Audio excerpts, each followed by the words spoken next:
I don't know how to smoke a pipe. Is that good? It's time for Gavin Doodle. Class. Welcome to office hours. That's probably what we should call it, is office hours. It's after class. You come join me. I answer questions for you.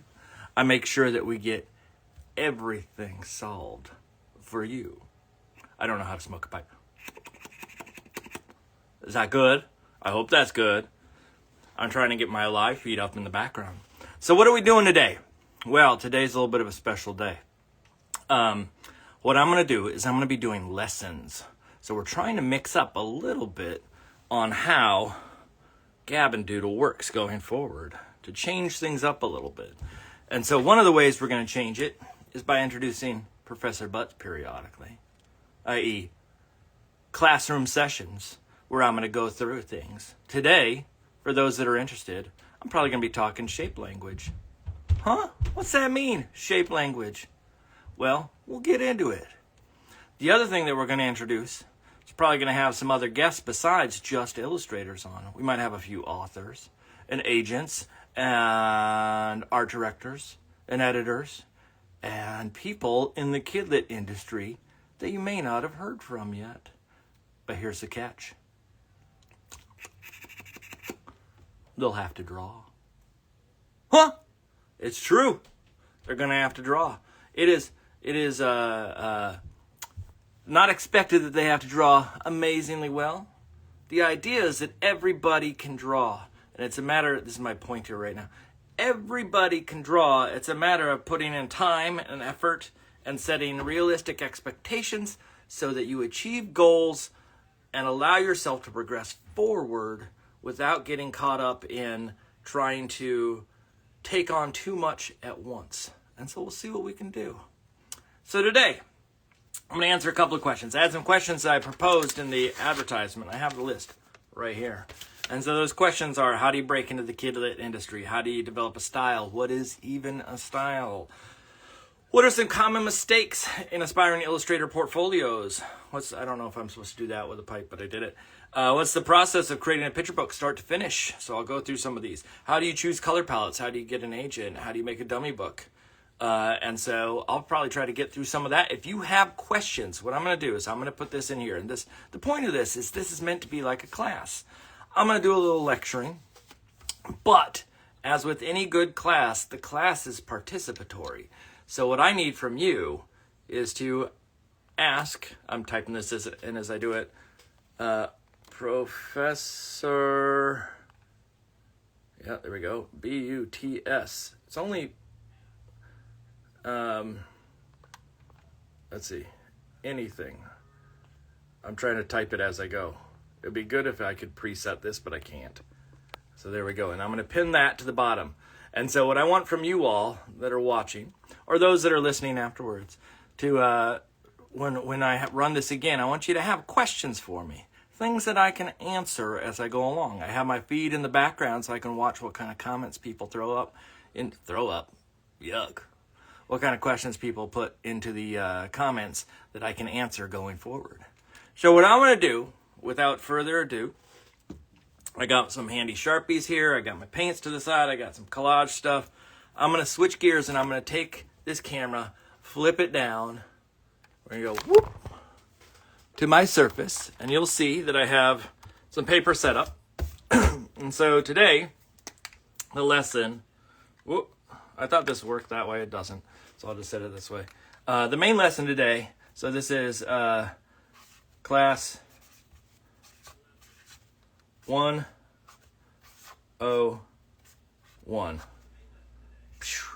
And we're going to do shape. Let's see if I can get this all in here. Language. Class 101, shape language. So, what I want to start tonight, what I'll do is, how about this? What I'll do is I'll start with a question here. And then I'll go to a little bit of shape language. And I'll come back to a question, and I'll go to a little bit of shape language. And again, if you interject with questions into here, then I'm happy to answer as we go along. So, the first question is, how do you break into the kidlit industry? And that's a tough one. And so what I'm gonna do, I'm just gonna doodle in the background as I talk. Let me get my collar undone a little bit. It is spicy hot here on the East Coast today. We have AC running in the background, but it's hard to get it to keep up.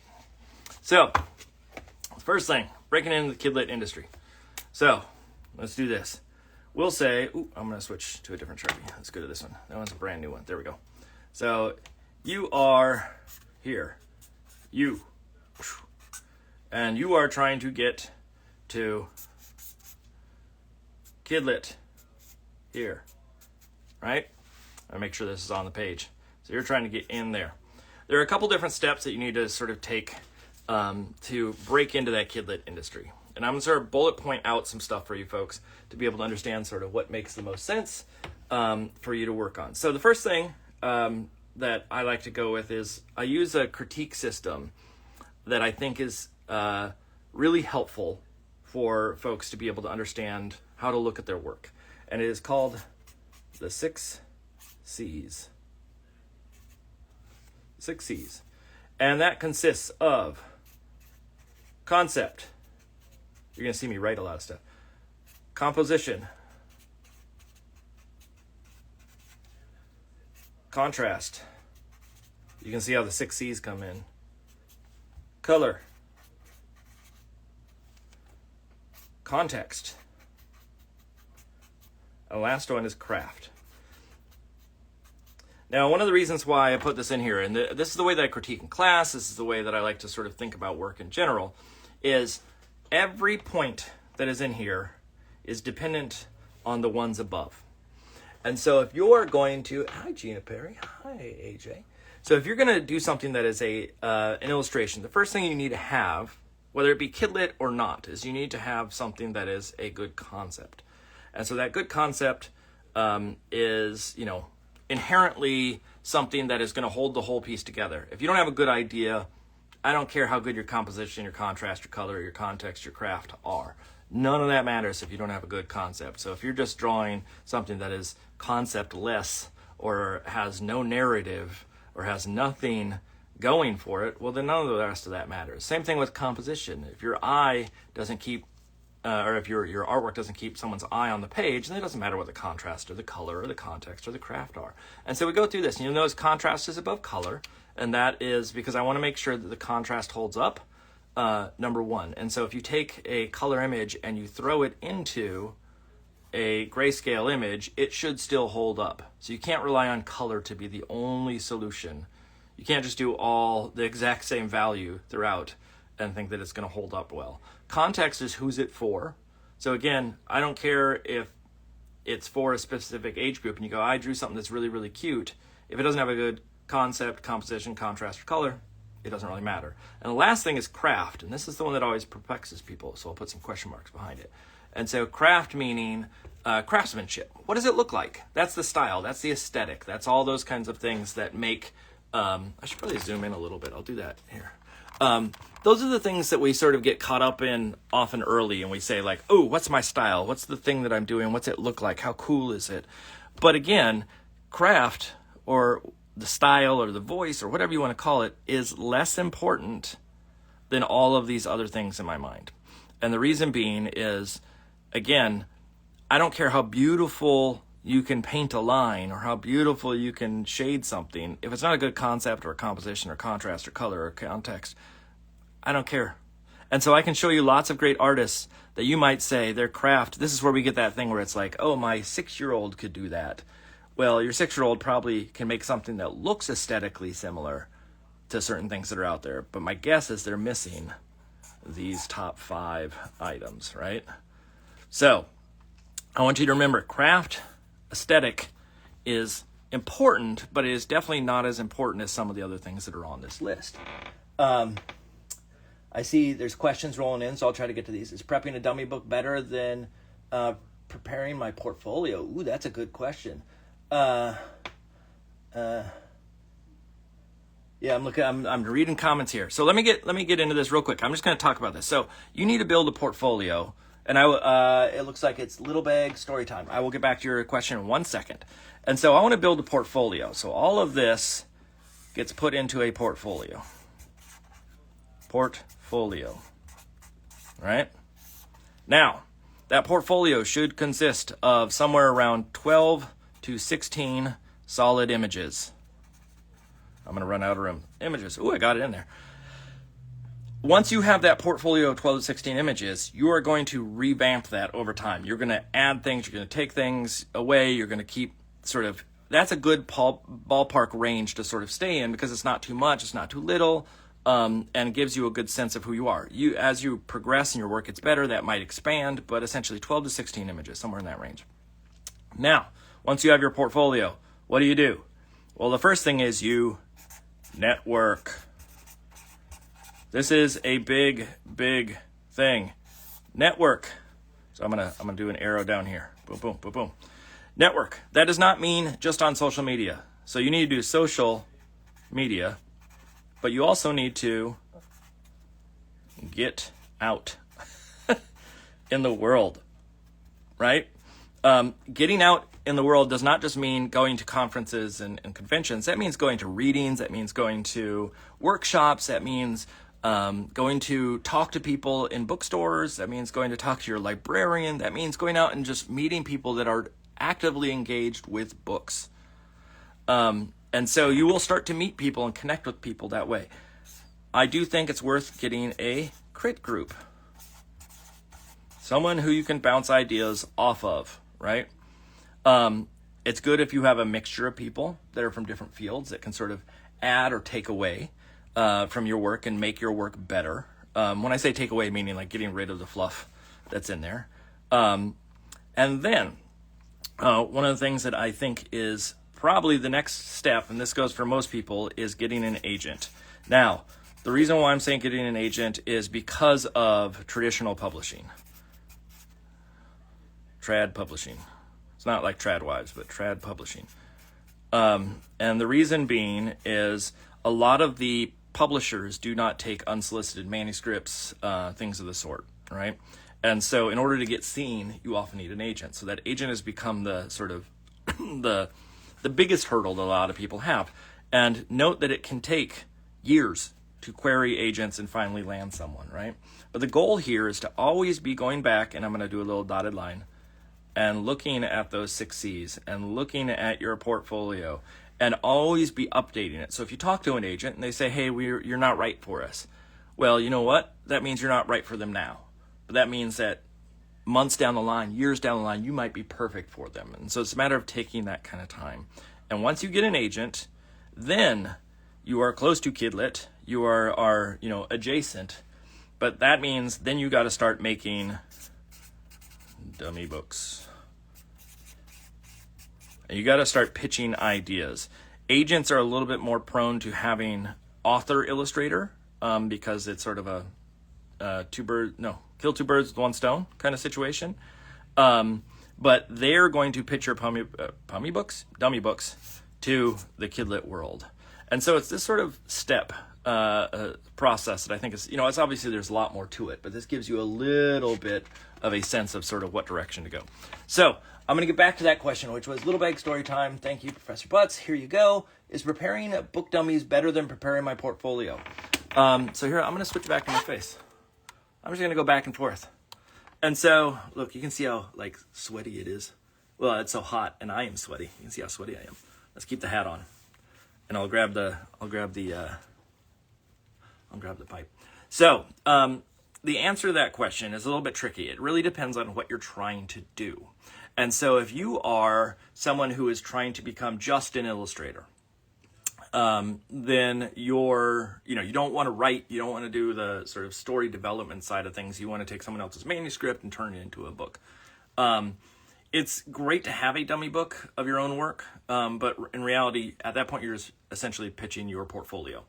Your portfolio should indicate a strong sense of narrative and should indicate a strong sense of understanding the publishing industry. So you're not just doing cool images, you're doing images that effectively are designed for type to fit in them later, or convey some sort of narrative structure that we understand the page flip or how the gutter and the bleeds work and those kinds of, all the ins and outs in that portfolio, but you're not solely deriving your goal from the concept of like wanting to write your own work.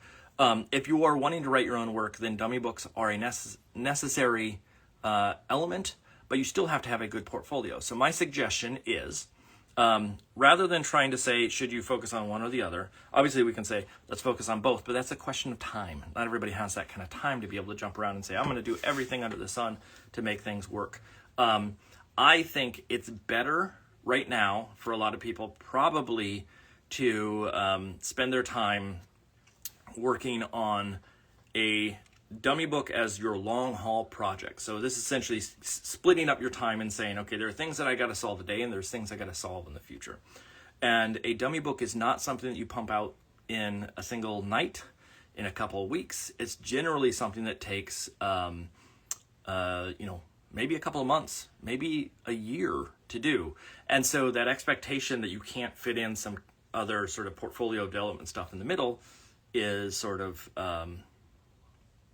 a false notion. And so what I would do is I would set goals, and the idea of sort of partitioning your time.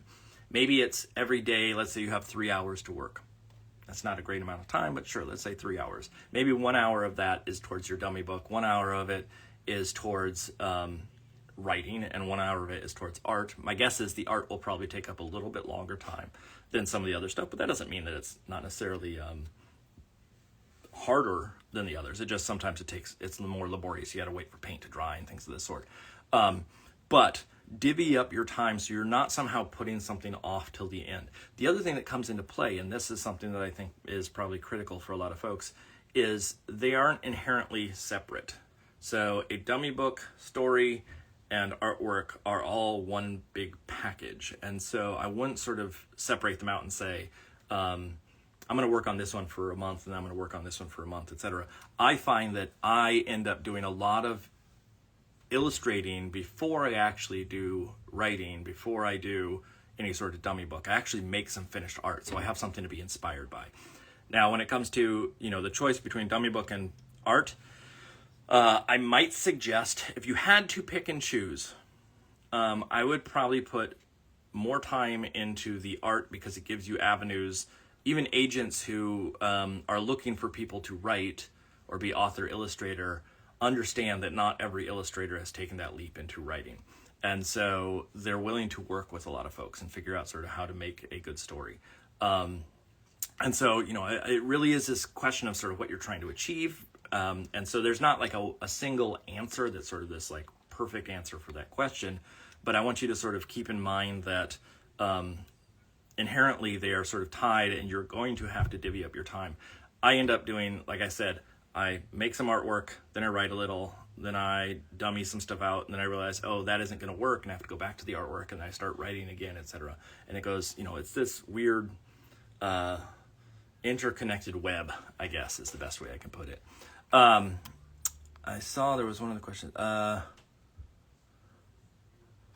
I see. AJ was just saying his crits with his students can be a little overwhelming, and so using that 6 C's. I see one other question here, and then I'm going to go back down to my question. I need to actually draw a little too.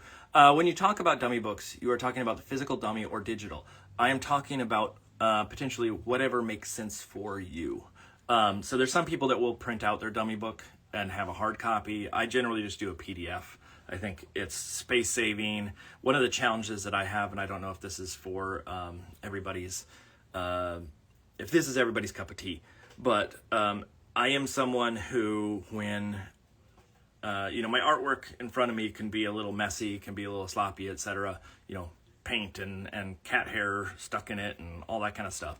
But when I go out and present myself to an outside client, I want to make sure stuff is cleaned up. And if I go and make a physical copy of a dummy book, I'm not just going to Xerox things and stick them together. That's the way that I started out when I was in school. But the idea then was, people didn't have the ability to do a lot of heavy, big digital files sending back and forth. And so instead, you would make this physical copy, you'd walk around with it. Nowadays, it's just as easy to make a PDF and send it off, and I don't have to take up space in the house of any sort. I don't have to carry something physical on me. That being said, I do think it's probably good to have the capability to be able to do that should someone request it, or if you want to look at the idea of actually flipping through it as a physical form to just see how the pages flip. If you need to go do a case study with kids and read them the book, I think it's probably good to have that book, as a physical copy that you can show them. And there's ways to do that. You can do it at home. You could do some sort of print on demand. There's ways to sort of mock that thing up, but you're going to have some sort of digital acuity to be able to get that done. So again, I'm going to jump back down and I'm going to talk a little bit about shape language here. I wait for other questions to come in. So again, if questions pop in, you just throw them in that comments and I'm going to see if I can get to them. So when I think about shape language, so I'm going to just start drawing and playing around with shape. One of the things that I think is really important is clarity. Now, clarity meaning that the idea of the shapes that I choose are inherently cohesive and are not, arbitrary of some sort. So even though my work may look like the equivalent of when I draw a circle, I can come in here and I can draw, I'm going to try to do the best circle that I can. The best circle, that's pretty good. But when I draw a circle, oftentimes I do things like I lean the circle and it becomes a little bit more like an oval. So it's leaning, it's tilting to the right. It's like an egg rolling. Sometimes I will do a circle and it will have pieces sort of cut out. So it has this little chunk, if I were to go and block that out, there's a piece that's missing from it.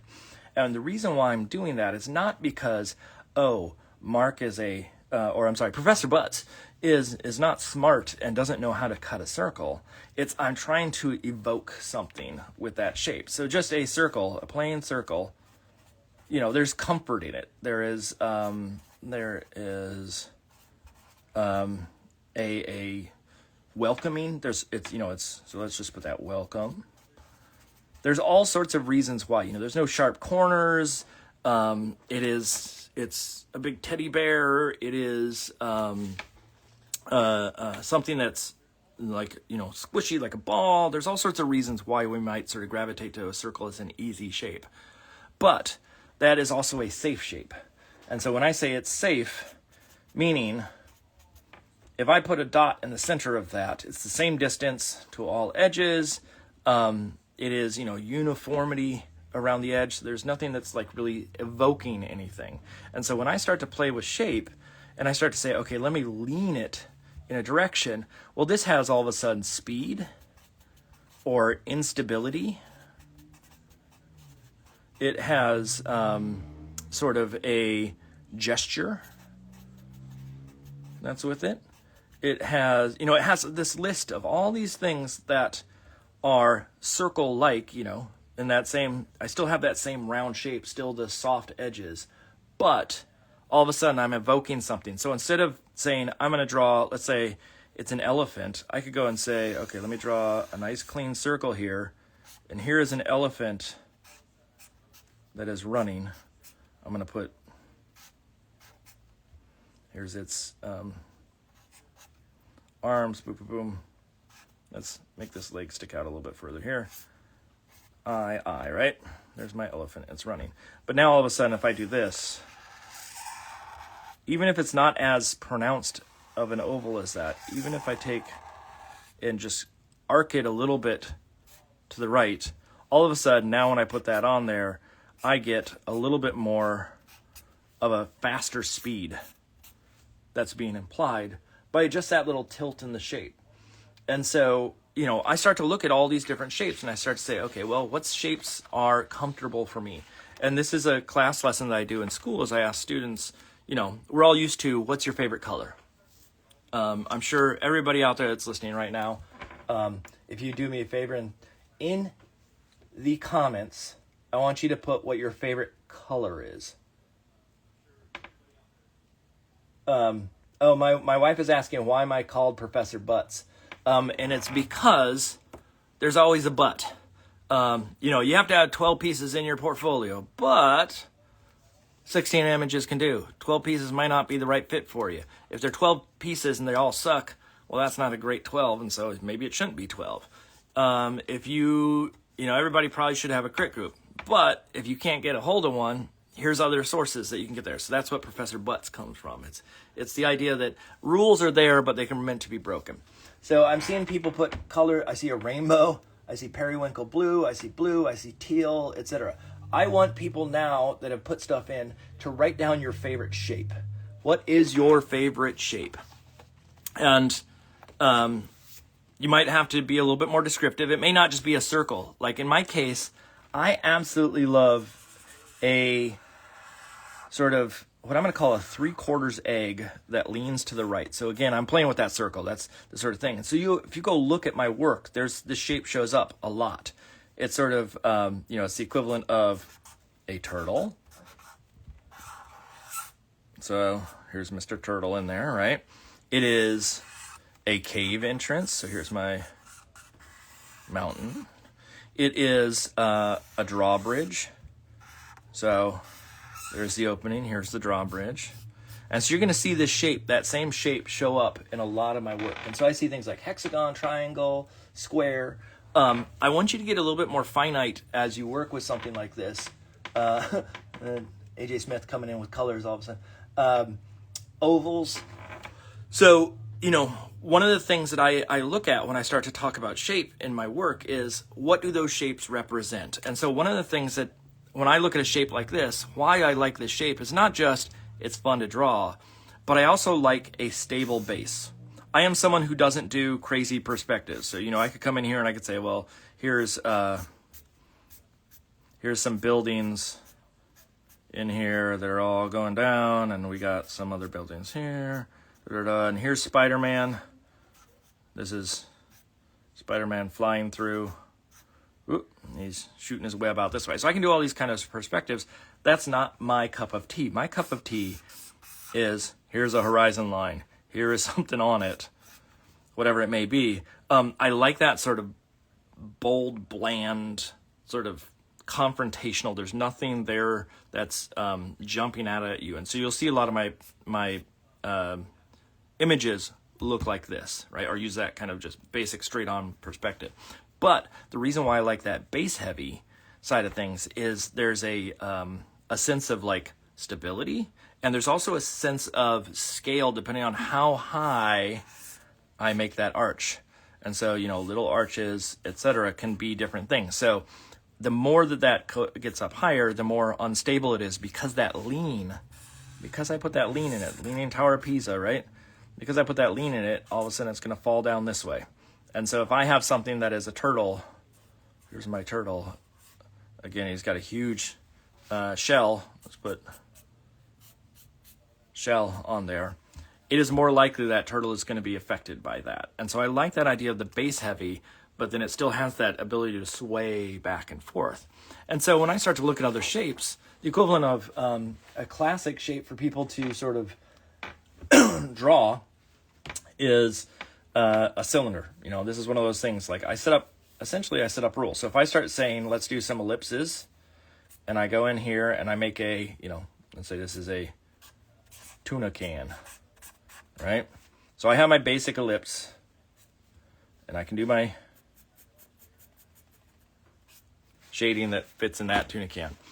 This, again, feels too comfortable for me. Now, this may not be correct for everybody, but I want to talk about sort of why I choose the things that I choose.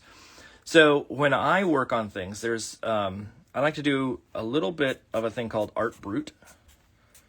For those that don't know what art brut is, and I think it's actually like, I don't know if it's got umlauts, but art brut is the idea of like caveman drawing. So like, I'm going to draw a face, and I'm going to, there's a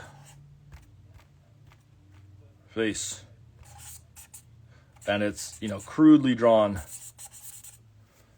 Now he's a sea captain.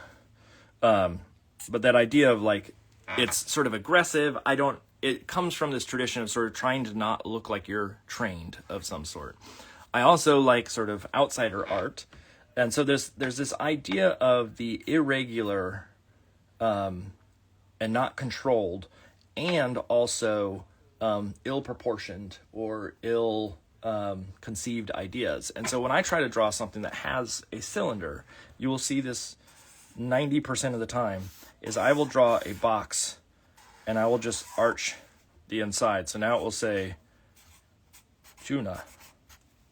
And it still may have that shading that runs down the inside of it. And it may have, some goop in there of some sort.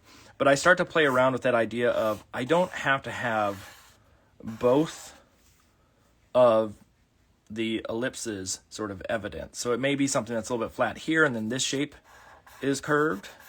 But I like that comparison of those sort of like squared off edges, which again goes back to that idea of I like that sort of flat horizon line showing up in a lot of my work. But also that, now that I'm looking at this is that same arch. That's kind of funny. If I do that and I write tuna, there it is again. I don't like tuna. I don't like fish, so it's funny that I'm writing tuna over and over again.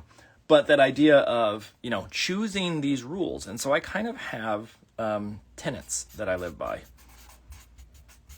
And those tenets are things like, one of them, the main one for me is no rulers. Right? Now, why would I not want a ruler? Well, in my case, I like the idea of that art brut aesthetic. I'm guessing someone who's here and goes, I need to draw something that's 1 inch high is not going to get out a ruler. They're just going to guesstimate. They're going to go, here's a 1 inch by 1 inch and done. Now, over time, I've learned to draw relatively straight lines without a ruler. There's a certain skill that can come from that, and you just draw. But there's a confidence that shows up in that. Even if I came in here and drew a line that was a little bit irregular and it had little wobbles to it, I like that line. What I don't like is a line that does this, where someone's trying to get it straight, and you can see they're what I refer to as a hairy line. And that hairy line, that was a pretty good straight line that I drew there. That's, again, freehand. Let's write that. Freehand. That's a Professor Butts freehand right there. But that hairy line shows a lack of confidence and shows hesitation. And so I'd much rather have a shape like this that is just confident. The person's just making the shape, even if it's not accurate. I think the Sharpie's getting to me. Even if it's not accurate, as long as it's confident, I think that's what really matters for me and my work. Now, there's other people who need to go through this process of making that hairy line and then come back and clean it up. And that may be fine for folks. That may be what makes sense for you. But I prefer to have sort of that confident shape language where it's just like, it's a one-off. It's a super fast pass without necessarily getting into overthinking it. I think sort of when I overthink, I overwork images and sort of make them a little, they get static. Let's put it that way. So, if I go through and I start to say shape language and I start to say, okay, well, I like a circle or a half circle that sort of leans to the right. What do I like in a triangle? Like what kind of triangle do I like? So one of the things that I like is I don't like, obviously there's like a equilateral triangle, there's all the different kind of triangles, but I prefer triangles that are a little bit sort of off. And again, you can see there's a lean. I often lean to the right with my work. But again, that idea of it adds a little bit of character, that safe. I think that I always get worried when stuff gets perfect and gets safe because it's very vanilla. It's very unchallenging. It doesn't force people to be confronted by anything. And so one of the things I like to do when I draw houses, and I'm not saying you have to have a system to make symbols. That's not what this is. There are different levels of how I draw a house. So first of all, I could draw just a basic house and done, right? Door, window, tree, chimney, right? But if I want it to be a little bit more realistic, I can go in and put in some sort of perspective. So essentially I could have, roof in here, chimney, door, window, tree. However, this even feels a little bit too safe for me. And I like that idea of adding character where I can add character. And so oftentimes when I'm drawing houses, just like that ellipse with the tuna can, I will draw a house that comes up and maybe has a roof line that looks like this. So it's a straight line down one edge. And it doesn't, if I were to go in and do the perspective, it doesn't technically make sense that the perspective would be this way. But I like that idea of the straight edge. The other way that I play with it sometimes is I actually just do a box. And so here's my image. Here's my dark roof. And so all of a sudden I'm sort of warping perspective. I'm almost like doing a excuse me. Dr. Butts needs a drink of water. I start to mess around with that idea of let me almost wrap you around to the other side of the roof and let you see a little bit of it in a situation like that. Right? And so I start to play around with some of these things, some of these proportions, some of these shapes, some of these elements to sort of give character in the work that I do. And so you'll notice even on things like when I start to draw a character, like let me do this. I'll draw on a new sheet here. So I'm working on these characters for something that if I come in here and I draw them like this, right? And I have nostrils. I'll give a little chin, cheek, right? And then eyes like this. Now I want to show you a little something that happens. So if I come in and I draw a body in here, now I could just go and draw a leg. So if I draw this in, I'm just draw it in with some pink here just so you can see. I could come in and draw straight down legs, right? And that adds legs, but it doesn't add character. And so what I might do is actually do something wherein one leg tapers a little bit one way and then a leg this way. So this leg essentially, so we're putting the weight essentially on this hip that's here. So that the sort of center point of that character is a little bit over that foot. And so I'm trying to like shift legs. So when they stand, that can add character. So I'm essentially taking rectangles and I'm playing with rectangles. I'm playing with ovals in here. And so I can do, whatever hair I want in something like this and sort of solve that. But that idea of that sort of like that angled leg and legs that almost, for me, I've been getting into like one's bell bottomed and one's almost straight a little bit more. And so one might be a little bit wider than the other. But that idea of that shape says something. This is the safe leg. This is the sassy bell bottom leg of some sort that adds character into what we're doing. And so again, as I start to play, this may be a little bit pronounced here, but a little too much lean to the one side. But that idea of, even that head is a little too perfect for me. And so I might, when I go draw it, I might, add a little bit more character so it goes up on the cheek here. And maybe the nose is up a little bit higher. And then what I might do is like make one ear big, one ear small. And so it adds a little bit more sass. If I, lean them, maybe I come in and lean them so it's almost like they're sticking their butt out.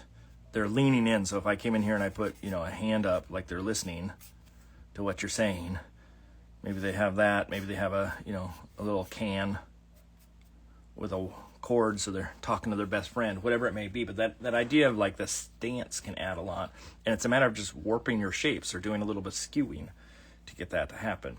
So I'm going to jump back to a question that we have here of what are some common mistakes that I'm going to switch back to me. Whoop.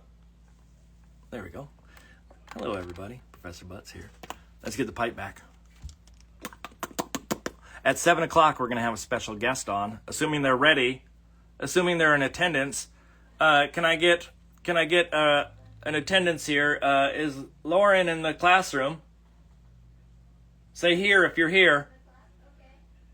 You can say it in the comments. Lauren, are you here? She'll be ready at 7 o'clock. That's what she says. This house becomes Picasso style. Yes, in a way. That is very much it. Pecan dreams. Perfection is not the key. Perfection. Here's the catch. So I'm gonna backtrack a little bit.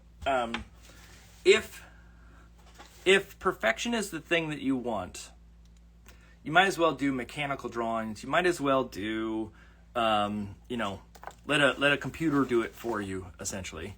The thing that makes people better are mistakes. The things that make character and add pizzazz to something is when we take artistic license and take it away from when it's a perfect representation of what's in front of us.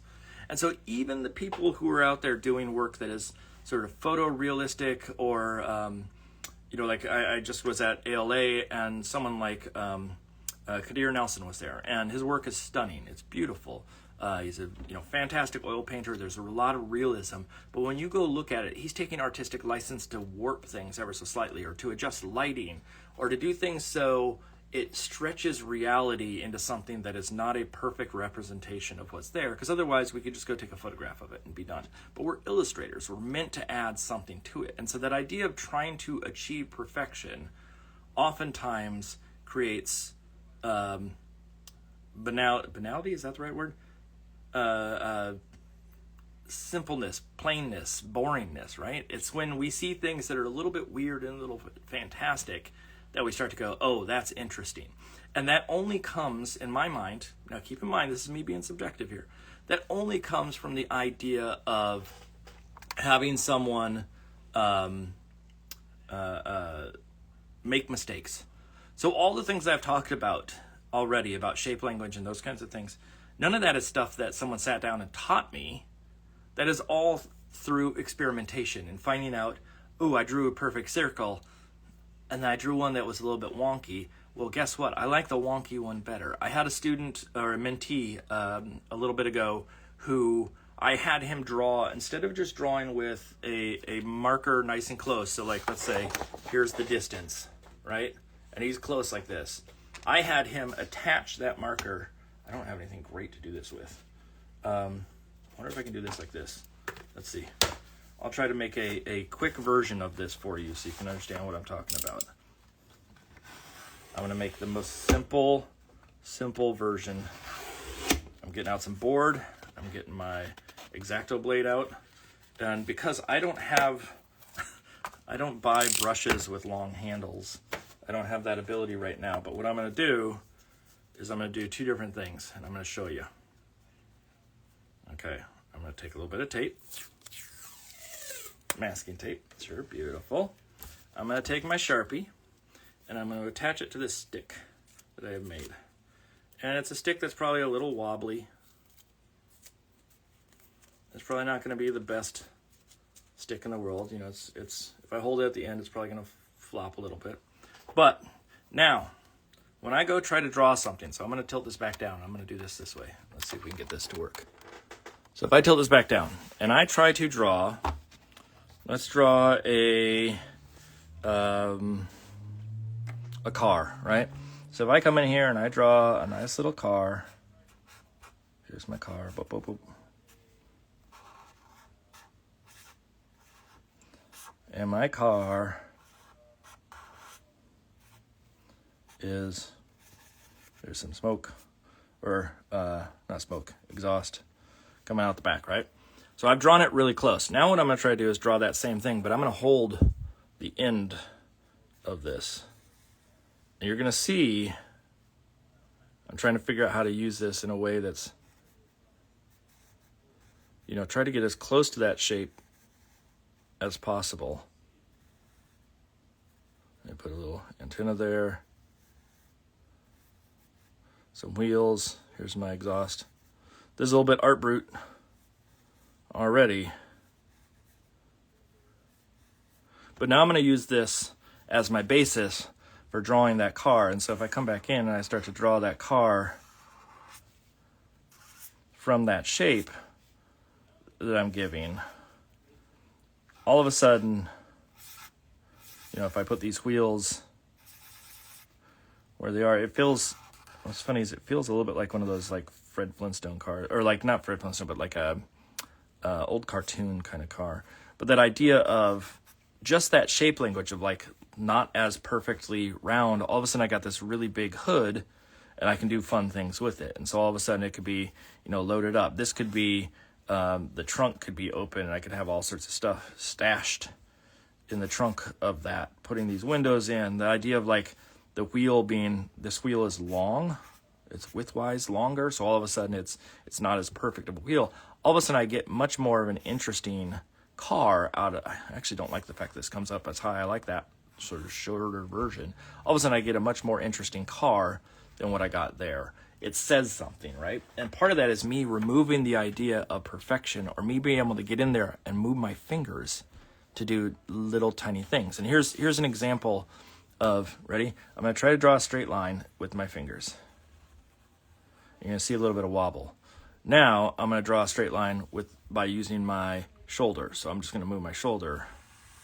You're going to see a much more straight line. And it's that idea of stepping back sometimes can make a huge difference. And that's, one of the reasons why those brushes, painters' brushes, are far back, is so they can go in there and they're not noodling details. They're kind of getting in gesture with that. And so just by taking some, liberties with something like this, we can get something that's much more interesting. And so I had the student who was trying to do a bicycle that was showing action, and this bicycle ended up being something like this.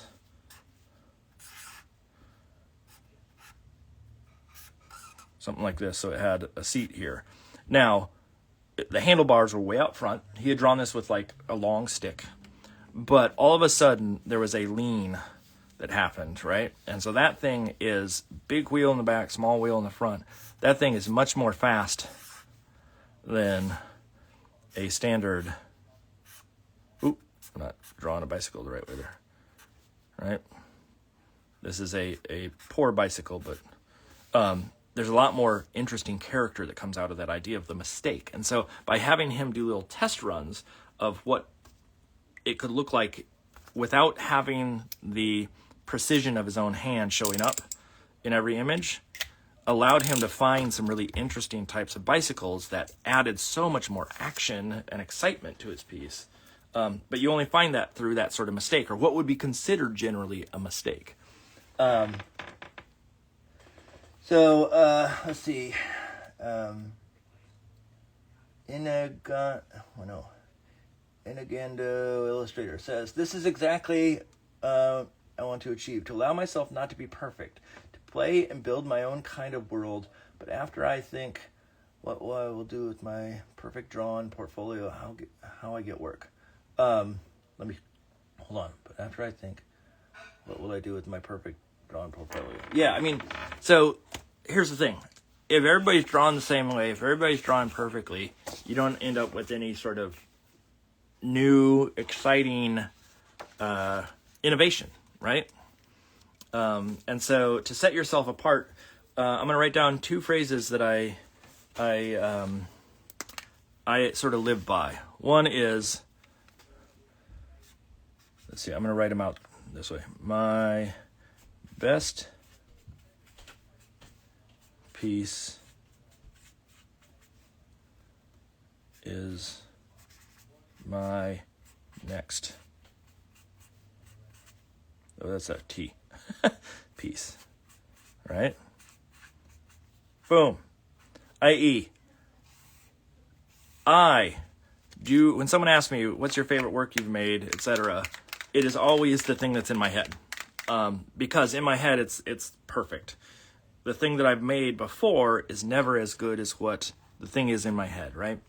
And so that idea of trying to get rid of the idea that some piece that I have in the past was somehow perfect or needed to be perfect allows me to sort of use all of this as a stepping stone. All of the things I've done before. So everything got me here, right? So they're all steps, boop, boop, boop, boop, boop, on this road upwards. And they are the steps that I had to make at that time. They were the best that I could achieve at that time. And so I don't look back at them and go, they're ugly or the worst things in the world. But I do look back at them and go, well, they were good for what I could do at the time. And what it's doing is getting me to that next piece. The other statement was, oh shoot, I just lost it. So my best piece is my next piece. And the other one was about perfectionism. So I say this to a lot of folks too, is you'll never be perfect, right? So you'll never be perfect. And so I think there's a lot of folks out there who try to wait until their work is perfect and think, oh man, when my work is perfect, then I'll send it out. You know, it's got to be really good in order to send it out to the art directors. And that idea of if you're waiting for perfection, it's never going to come. You're always going to see fault in it. And so you're going to wait too long and miss your opportunity to get in front of people. And art directors, people understand that you're trying to get better. People understand that you will get better over time.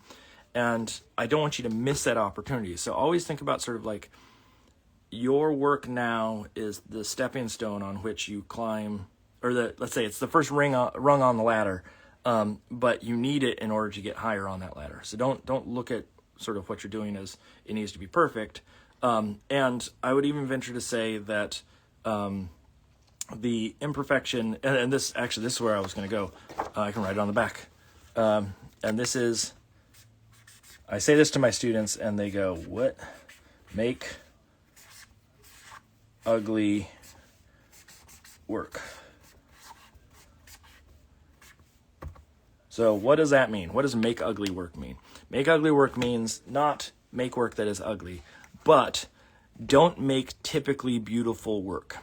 Because if you make typically beautiful work, you are going to fall prey to it looking like a generic version of what artwork is supposed to be. You will also run prey to what AI likes to achieve, right? So AI is pulling from all these sources. It's not scraping the bottom of the barrel. It's not going, I'm going to go find the weirdest artist out there that does the strangest thing in the small corner of the world and replicate it. It's pulling from the most popular versions of things.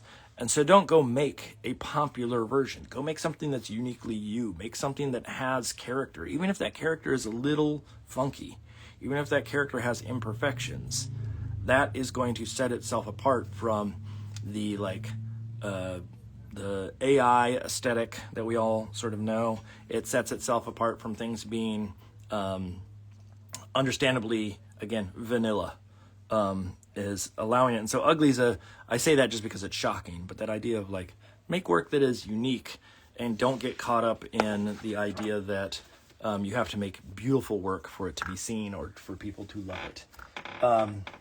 So in Illustrator, there's a glare, so I hope I'm saying that right. If I don't follow my style, I present as my style. I don't understand what that means. But yeah, I don't know what that means. If you can clarify, I'll try to get that. So I'm going to answer another question. I'm going to flip back to my face. I'm going to answer one more question before I let our class clown in at 7. So one of the questions that I have here is, I don't even know how I got. Okay. So let me do this. I'm looking through these. Okay, so again, what are some common mistakes in aspiring illustrators' portfolios? Let me get to that. So, number one, again, they think they have to be perfect.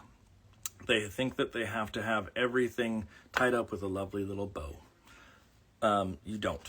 You don't have to be perfect. This is, the industry in general is less, especially kidlit, but the illustration industry is generally relatively supportive people. They're not jerks. I don't think I've met a lot of jerks here, but okay, I will talk about how to find your style in just a second. But that idea of you can have not perfect portfolio, and that's fine. One of the things that I will stress, and I think this may be a little bit of that style question that's being asked by Pecan Dreams. I don't know if it's pecan or pecan, but I'm guessing it's pecan, like pecan pie. The idea that your portfolio has to be cohesive is sort of a challenge, because the word cohesive, most of the time people take that as a sign that a portfolio has to be all one style. Or, it has to have all the markers that say every piece is related in some capacity. And I don't know if that's true. I think it depends on what kind of field you're going into. But I think that your portfolio needs to have a consistent voice, which is a different argument then, oh, nice. Pecan Dream says it is pecan. It has to have a consistent voice, not necessarily a consistent style. And that voice may be a variety of things. So that includes a style, quote unquote style, but that also includes things like the message that you're trying to get across. It might include the sort of narrative structure that you use. It might include like a distinct color palette that's cohesive throughout, that you always rely on, or a way that you, I shouldn't say a distinct color palette, a way that you use color, right? And so, or a way that you like to engage your audience. So there's people who do things like, let's say they're known for really vibrant color. Well, is that a style? I don't know if that's a style, right? And so they might be able to draw a bear that's fluorescent pink, and then also draw a tree that's vibrant purple. But that's not a style, that's just an application of color. That doesn't imply that the bear is a certain aesthetic, or that the bear has a specific shape, language, or anything of the sort. But if they have a portfolio that's full of these bright colors, all of a sudden that starts to be cohesive. There are plenty of illustrators out there that every project they tackle has a slightly different style, but it's the approach and the thought process they go through that's really consistent. There's quite a few illustrators I know, friends and foes, that if you go look at their portfolio, there is not one consistent thing in a style approach, but you look at it and you go, wow, their process, they're really taking into account that every project needs to be special to the content or the brief that is given, and so that they adjust their style to match said project. I'll make sure my phone doesn't quit out on me here. So we got a couple minutes here, but I see AJ Smith says, Professor B, are you planning to attend the Illustration Institute events this summer? AJ, are you not willing to say the word butts? So those that don't know, Illustration Institute, which is, institute, higher learning, is at Peaks Island or in Portland, Maine. It's run by Scott Nash and Nancy Nash, and they bring in illustrators from all over the world. This year they're having, I think there's like 5 or 6 people they're bringing in that do a residency, and then they also do a workshop. In this case, there's a couple of them that are, for those that are in Kidlit, are really exciting. So they're going to have Peter Brown, they're going to have X Fang, and they're going to have Myra Coleman.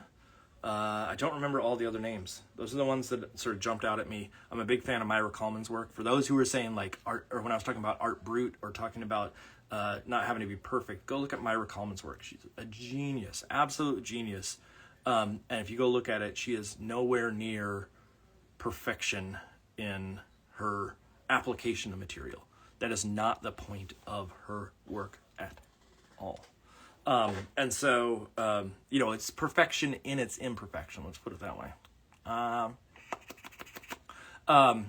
So that idea of other things that I say watch out for in a portfolio, besides relying too heavily on a consistent style as the answer to your problems, and that idea of trying to hit perfection.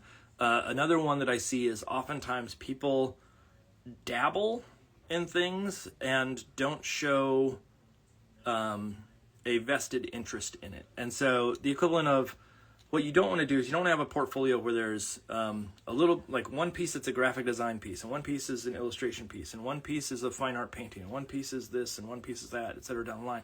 You want to make sure that you have a sort of a niche that you're playing in. So, if it's Kidlit, great, it's Kidlit. If it is graphic design, great, it's graphic design, whatever it may be.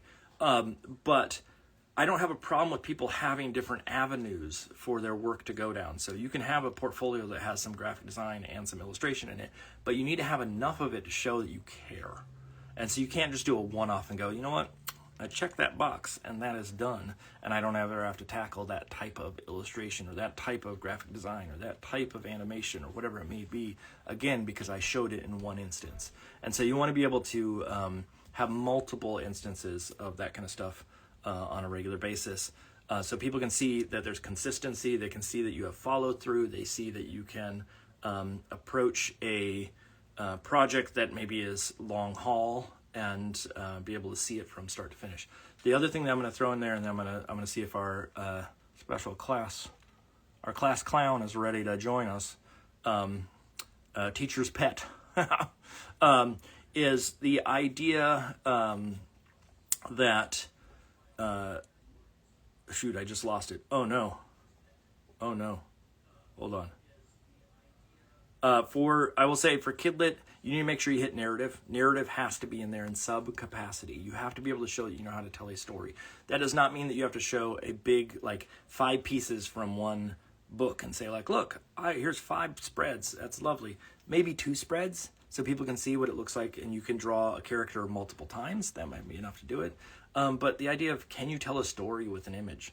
That's the key to all of that. The other sort of tweak that I would add, or the other thing that I would throw into the mix when it comes to making sure that you have it in your portfolio, is making sure that when you put your portfolio together and you're willing to show it to people, and this is going to sound weird, but I want to make sure that every image that you make is considered part of a brand. And so,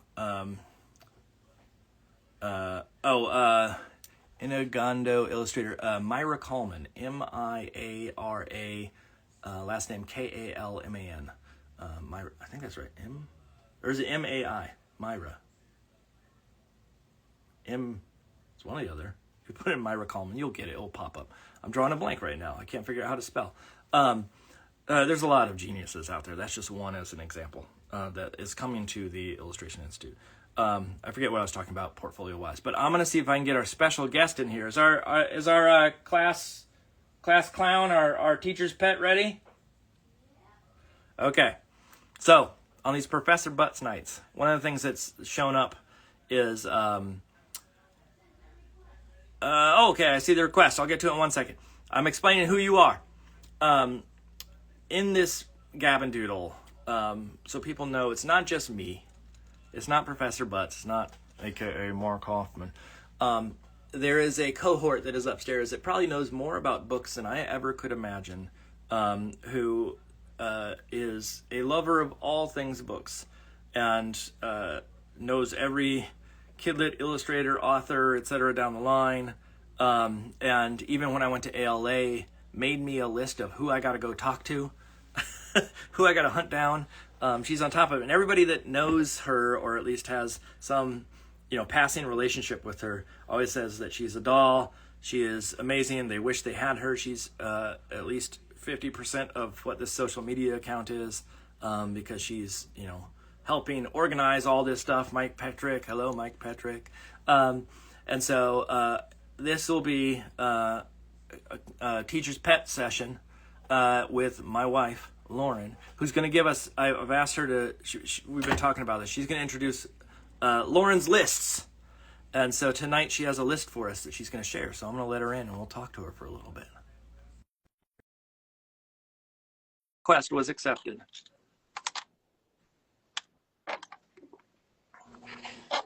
Oh!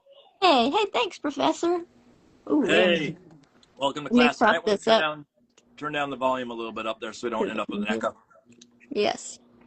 Oh, let's put I it wish this had bubbles. around this. All right. That's pretty good. That's good. Okay. So, this is everybody. This is Lauren Hoffman. Introduce yourself. Who are you? What do you do? I'm Lauren Hoffman. I'm Mrs. Hoffy, or some might say Mr. Shoffy. And I embrace that. I embrace that nickname.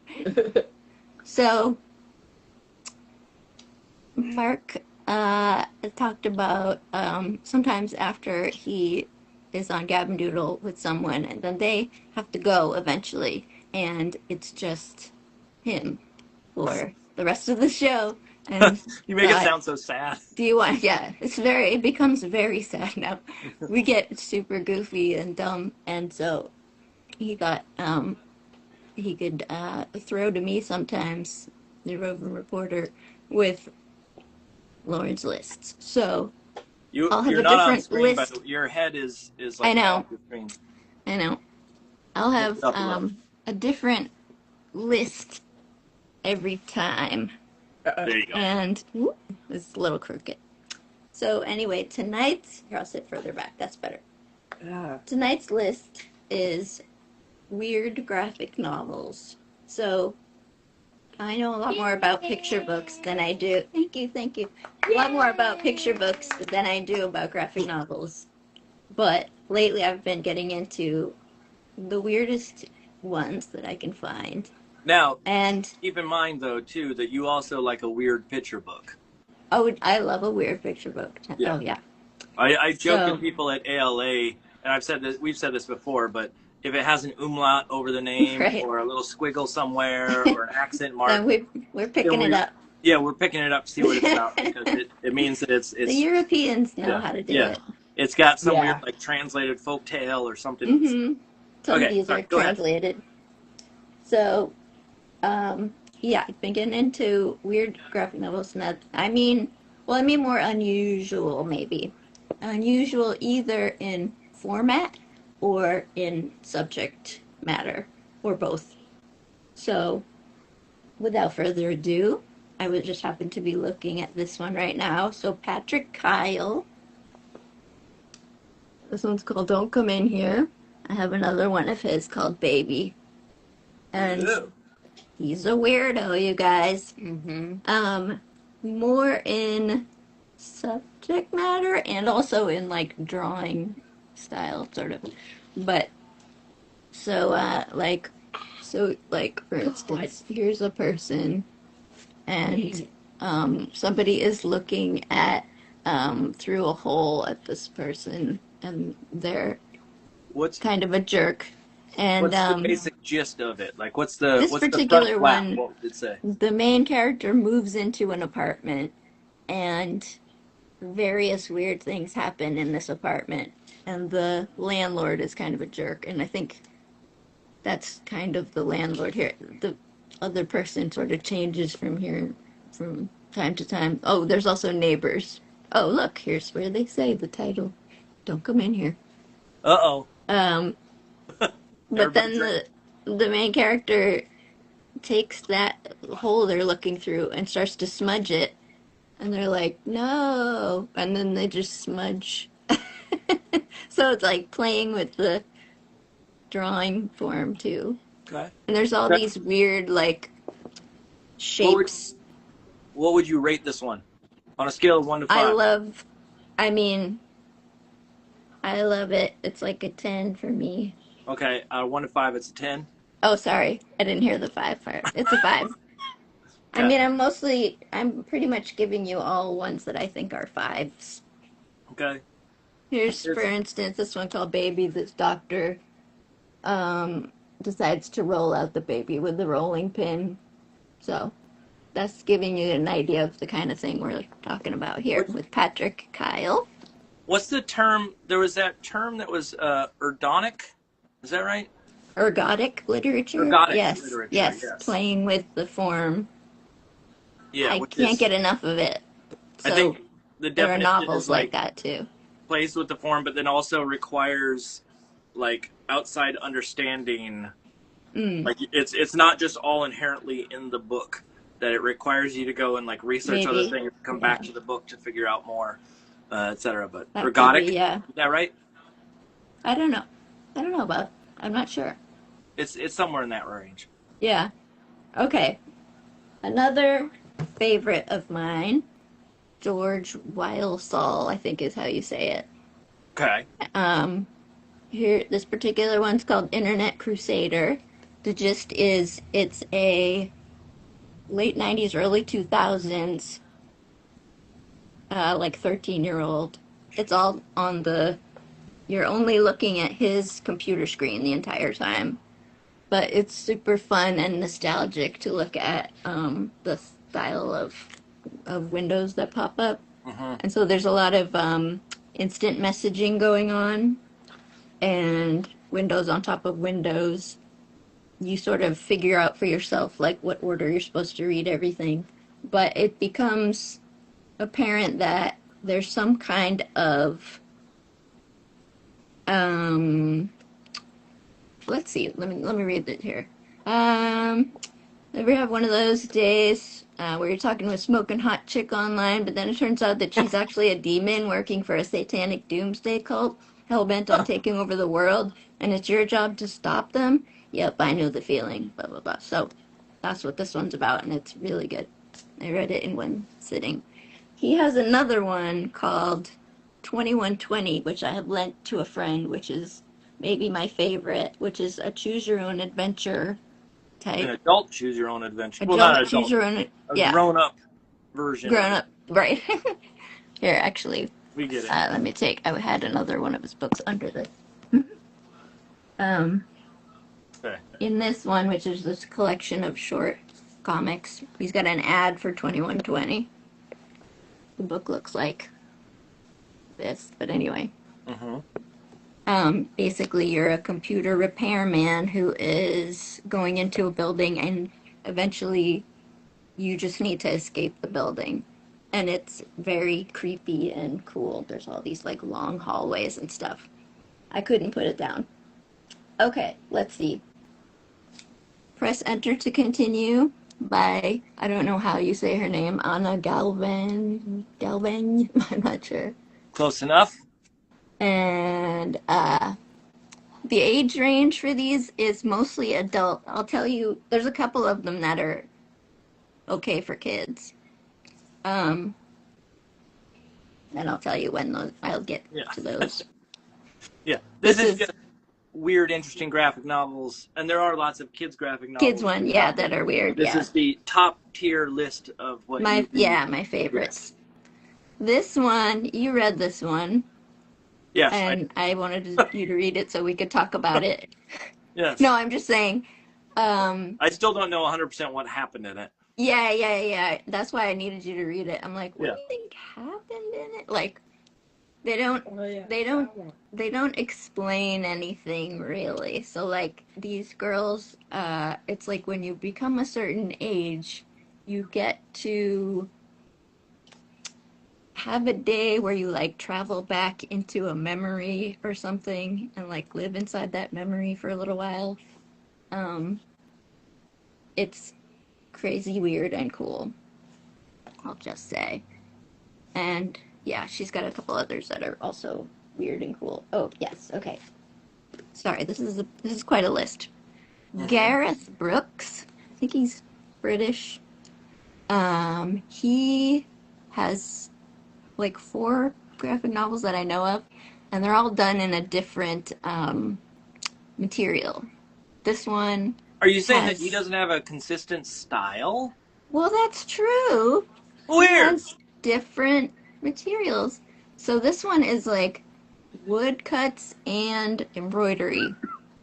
And he has one that's completely embroidery. I think we have that one down here too, The right? Dancing Plague. I think Yeah. that, oh, is it Oh, there? I thought I got no, it maybe from the not. library. Maybe not. That one's really cool, and it's about the actual uh, Plague. time back in Yeah. history, the Dancing Plague, where it was like people couldn't stop dancing, and like Yep. then someone would see everyone else dancing, and then suddenly they caught the plague and they started dancing. Yeah, that's This one is like a guy, he's like, I think he's a teenager, and he is obsessed with creating a girlfriend for himself out of whatever materials he can find. Isn't that Um, like sprinkles or no? What's the uh, puppy dog tails? Is the boys? yeah, snips and snails, right? There's the tails, the Sugar puppy and dog tails. But what's the sugar and girls? spice and everything nice. That's it. Yes, That's the but it's ingredients. not nice at all. it's it's very creepy. So like for instance, it's like then I did this and I thought that looked pretty good, like anyway. That's pretty cool. And here's another one of his, A Thousand Colored Castles, about someone who may or may not have witnessed a crime, but also they have something, yeah, a like a rare syndrome, Charles Bonnet syndrome, where a person with blindness has complex and often bizarre hallucinations. So it's like, did she really see a crime happen, or is she hallucinating? And it's just like this. Anybody see a crime go? Y'all see a crime go, as y'all say. Um, and as it goes, there's like more and more weird stuff just like getting in the way of like what she's trying to look at, and she doesn't understand. She thinks she's going insane. And it's all done with like, it looks like pastels or something on black. Um, Very cool, Gareth Brooks. Oh, this is a beautiful one. This one is for any age. It's just called Here by Richard McGuire. And you gave me this one. I did. And it is just, it's not even really a novel in any way. It's just a series of jumps forward and back in time showing one exact spot. So in a lot of them, it's the same room in the same house in different time periods. But sometimes it goes way back to before there was even a house there. And there's like windows on top of other windows. So it's like, here's 1959. They have, I think so. They have, I don't think I did. oh, well, it's very cool. You should look at it. There's like dates on the little windows. So each window is its 1954. own sort of time period, and whether Yeah. they're true ones or not. Yeah. Gotcha. Yeah. And eventually it goes way forward in time into the future. And they're talking about like what life used to be like. So that one's beautiful and I think has won lots of awards. Um, Speaking of beautiful, then I'm sure has won lots of awards. This two-part major big beefer here. My favorite thing is Monsters by Emile Ferris. Gorgeous. They are all, so it's basically supposed to be like a teenage girl's diary, but she loves to draw, and so it all looks like it's drawn on notebook paper with ballpoint pens. But what she's done with ballpoint pens is like incredible. In a way, like sort of like what Matthew Cordell does with ballpoint pens, but not exactly the same methodology. And then it's got a really nice story too. Like, definitely not for kids though. It gets dark, very dark. AJ asked, but I answered for you of asking Mrs. Hoff, what was your major at RISD? And you didn't go to RISD. You went to UMass Dartmouth. Yeah, But I majored in Go for it. double majored in painting and illustration. There I you couldn't go. choose. We were only like a half an hour away from each other. I know, and Afterwards. we think we probably went to some of the same music shows. We certainly did. I mean, in Providence. So here is, okay, Jesse Jacobs is a weirdo. In subject matter, I would say, versus format. This one's super psychedelic. It's called Crawl Space. And the gist of this one is a girl finds a portal to another dimension inside her dryer. And she starts to invite friends over to go in there and stuff. And like, but then they start to invite friends and like they start to mess with stuff in there. I think that one's out of print, if I remember correctly. Yeah, I I had had to hunt to. down a used copy for you. Yeah. Yeah, this one. Yeah. Very, very cool, very psychedelic. AJ, we did not meet in college. We met at Soup to Nuts. Yeah, after college. Here's a couple that are good for kids. Okay, Mr. Invincible. Delightful. Amazing. Simply delightful. In completely format, right? So like at first glance it just looks like a regular like comic for kids. But he plays with Pas- Pascal, I don't know, Jusceline, something like that. Um, he plays with the form of the comic. So, like, Mr. Invincible knows that he can, like, jump down from, like, here to here or pass himself something from one panel to another. Eventually, it starts to play with what's on the reverse side. So, someone escapes by going through to the Through, back yeah, on the into other another side, and you comic. could turn the page and be like, "Oh, that's where he went." And they're all like And single or like double or triple page comics. They're all short yeah, snippets. yeah, And and there's show the page where it has the tear.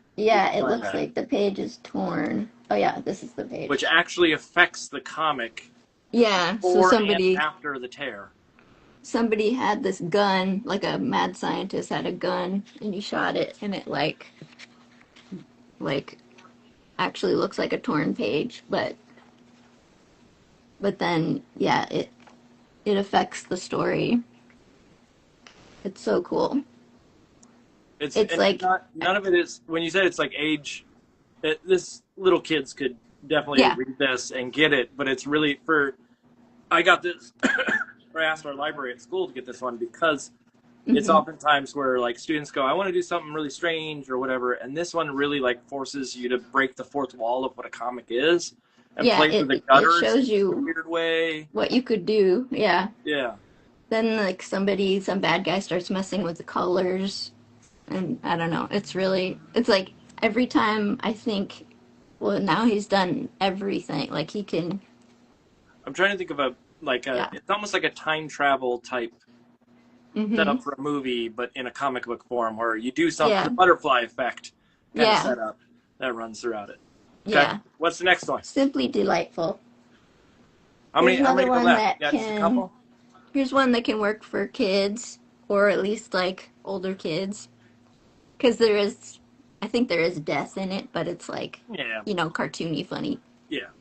This is like a choose your own adventure, but in comic form. You make choices, and then based on what you choose, like it, they go all over the place, and then like something can like, oh, you want ice cream, chocolate. Okay, if that, then you'll go to this page, And or sometimes vanilla, you you read go to pages this in like page. the wrong direction because you follow the panels, like you're following Yeah, the line, and it may not be top left to bottom right. It may be top left to no, you have bottom to. to back up. To, They show yeah, you like what goes to what. You have to yeah, follow little yep. arrows, kind of. And it's so silly, and I can't imagine how this was planned out. And there's a Like, whole series of them, right? well, this particular one Oh, is not like a that one. standalone thing, meanwhile, but there's a series of these other ones. Jason Shiga is the name of the author. Adventure Game Comics. He has three of these, right? Three or four? So there's Three. Leviathan, Yeah. Charlie read there's them too. there's Leviathan, there's the Beyond, and then there's Yeah. Samurai versus Right. I So, think he might be working on another one. I'm not sure, but yeah, I'm pretty this sure is he a is. sort of a choose your own adventure. Like depending on which you choose, you go to a different page, but it's also like sort of like a game. You're trying to get to the good ending and not like be killed or whatever. It's really fun, and Okay. sometimes you like learn a code or whatever, and you have to use it. Okay, and And then then the last here, one. maybe well known, um, is like talk about masterpiece. Talk about doing something with the form of comics. It's called Building Stories by Chris Ware, and it's a whole box of About the size of a game, like a board game. yeah, it's a whole box of different types of little pamphlets. So, and you can read them in any order. They're about the same like group of characters, and they're written in different ways. Some of them are wordless. Some of them have words. And they're So, all built around the same building, right? yeah, the same build, right? It's a building of people, right? Yeah. So like this particular one is about the family of bees that lives near the building. And uh like let's see. It's a pain for a library to check out because they have to make sure Yes. every single Yeah, the piece is. library put all these little numbers on it.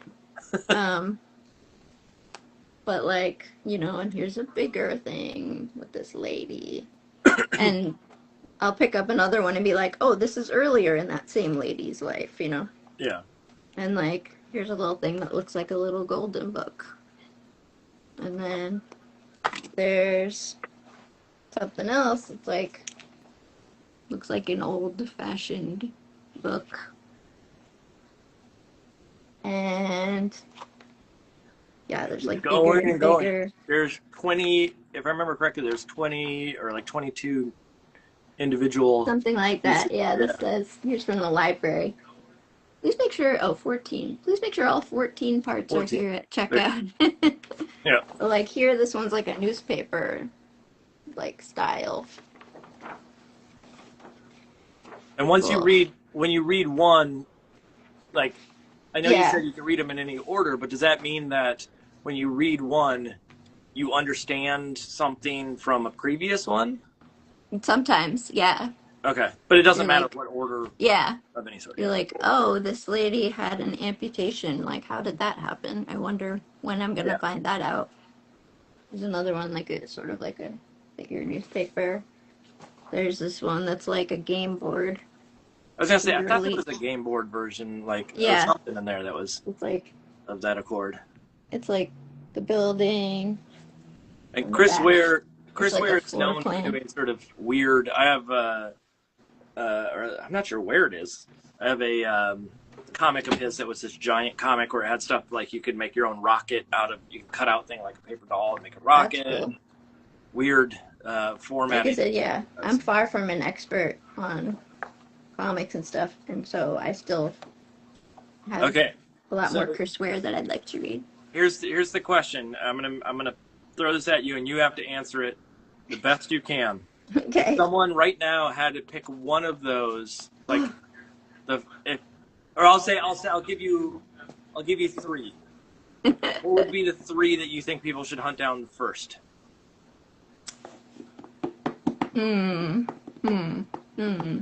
To get like a good range of things, I'd say probably maybe building stories Okay. and 2120 by George Wildsall, I guess. And my favorite thing is monsters. And maybe that's a cheat because there's two parts, but part So one. will you, when this is done, will you put those in the comments on the Sure. feed of this? Not in the comments here, that'd be lovely, but more so when this gets posted for those that are Yes. watching and are like, what were Little those ones? Right up. Yeah. Yeah, the name of the book and the author that goes with it, Be and that happy way to. people can hunt them down. Yes.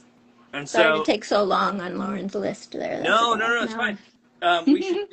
We should do a kid's graphic novel or a like. Yeah. I'm trying to think if people have suggestions for Lauren's list. Oh yeah. I need suggestions. Like, 'cause- what are your favorite? Like, what are the most beautiful books in your mind, or what are the books that made you cry the most, or what are the whatever? yes, I don't know. those are good. Yeah. But people can throw out ideas. Okay, so I need to jump back to Okay. not Mr. Butts, but Okay. Professor Signing Butts. off. Mr. But wait. I was What? gonna say thank you for joining us. Oh, Ms. thank Bobby. you. Thank you for having me. You get extra credit. And then I need you to ask a question that I must answer for the beginning of more Q&A. Okay. Can I think of it and type it in? Or well, okay. Here's one I've seen several times in past Gavin Doodles. Okay. How do you balance your work at home if you're working from home and you have like kids and a family? How do you balance your time? Are you saying that I somehow know? You know that I... I was gonna say, yeah. Do you, You know the behind the scenes. if you don't know the Not so answer to balanced. it, maybe you can Yeah. just It's not so balanced. Okay, here. discuss it. No, I can go off of Okay. that. I can go off of that. Okay, Okay. so thank you for joining us, Mrs. Thank Hoppy. you, thank We will you. see Bye, you again. everybody. I'll see you in the comments. Bye. Oh, it's back to me. Okay, so the question was sort of how do you balance life and making artwork and whatnot? And so I had on someone, I'm going to say 2 weeks ago, who was a lovely artist, Pablo Luber. He's out of Chile. And one of the things that made the night so fun for me was he was very truthful about the reality of his situation. Um, and I try to be as forthcoming with that as possible. So um, here's, as an example, so when I was out at ALA recently, there was, meeting with people and chatting with people at on the exhibit floor and out at lunch and whatnot. And people are always saying like, "Oh, you just have so many things going on. I can't believe how you manage them all and whatnot." And the truth is, I don't. Just like Pablo was saying, like there. What really struck me in his conversation was he was talking about the reality that just some days he doesn't get around to art. And I truthfully am not great at managing my time. I want free time. I want to sort of partition as much as I can what I do when I do it.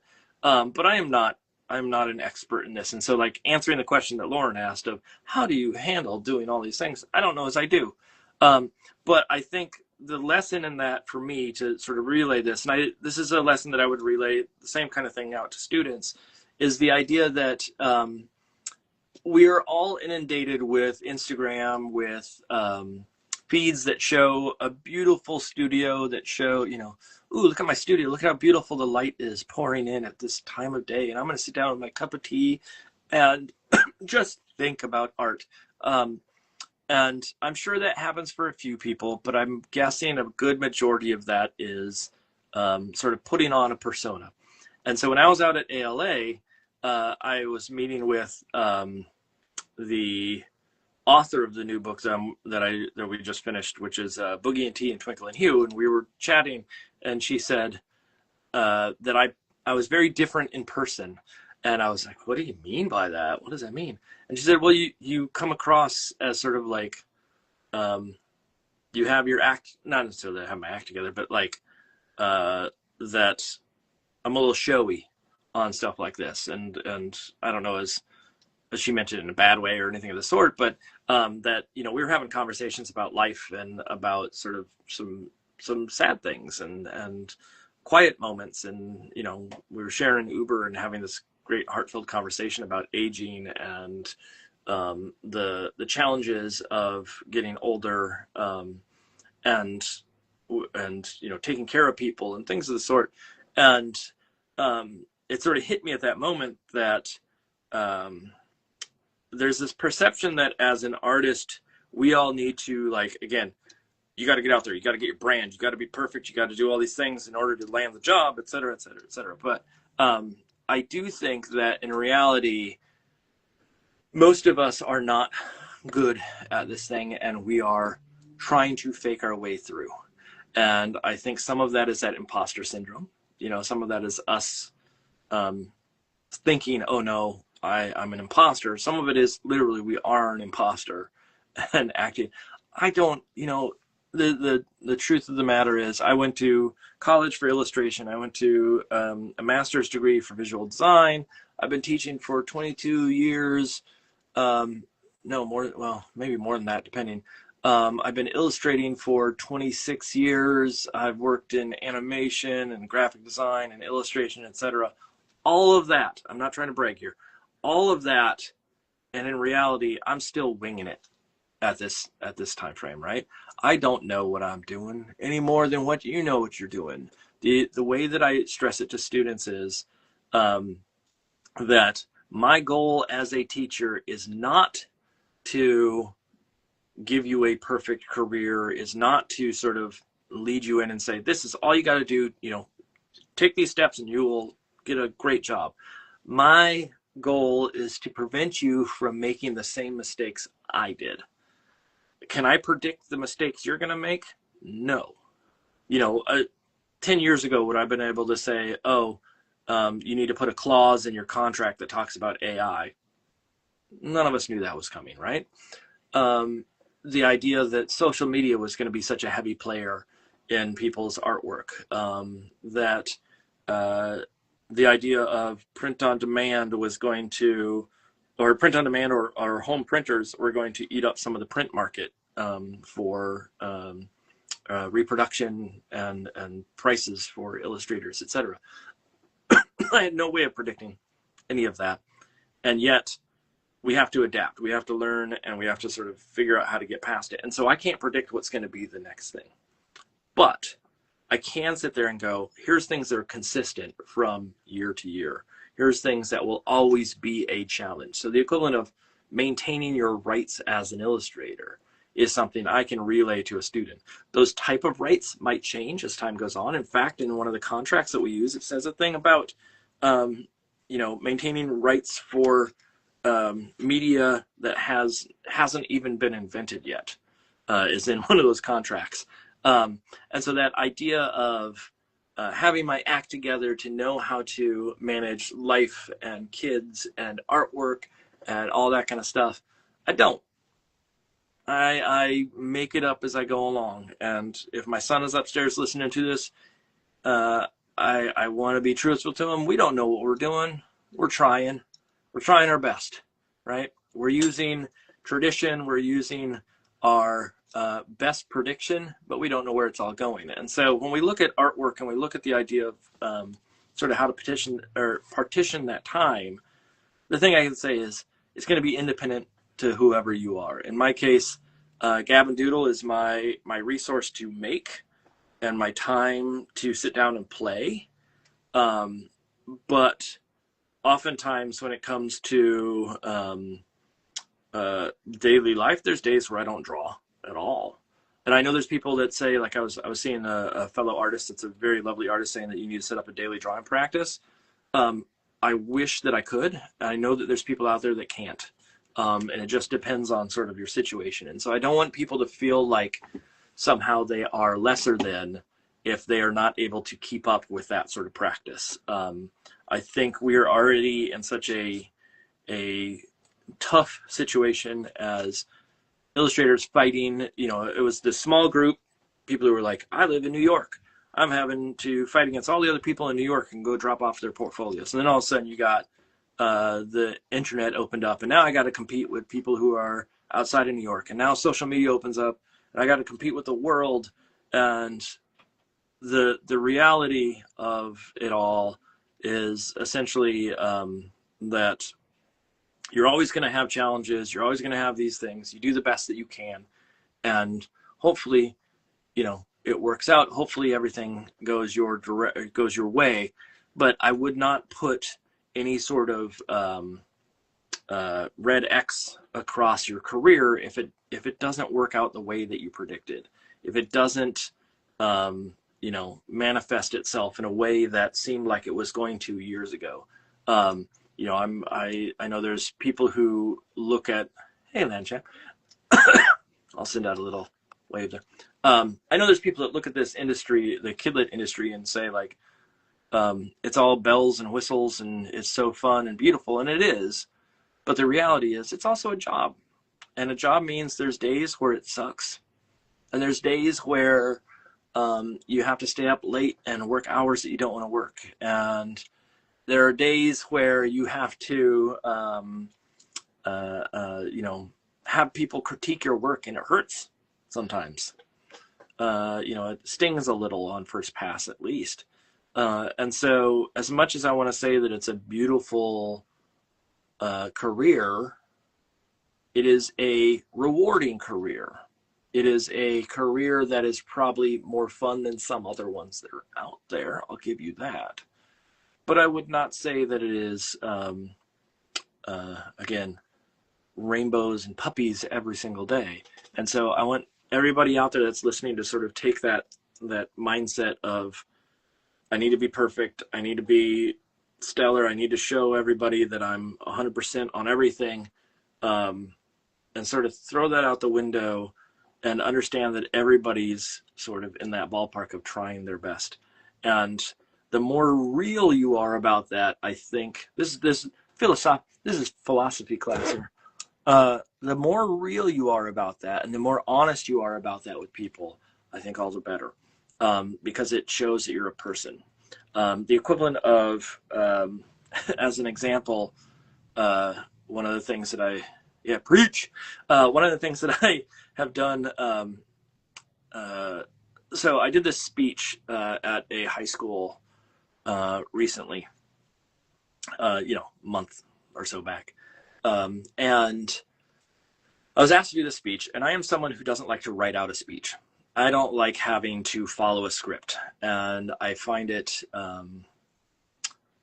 again, it gets too tight, and all of a sudden I'm just reading from a paper, and I'm not sort of living the moment. And so I like to sort of wing it. And so I was asked to give this speech, and I started the speech, and someone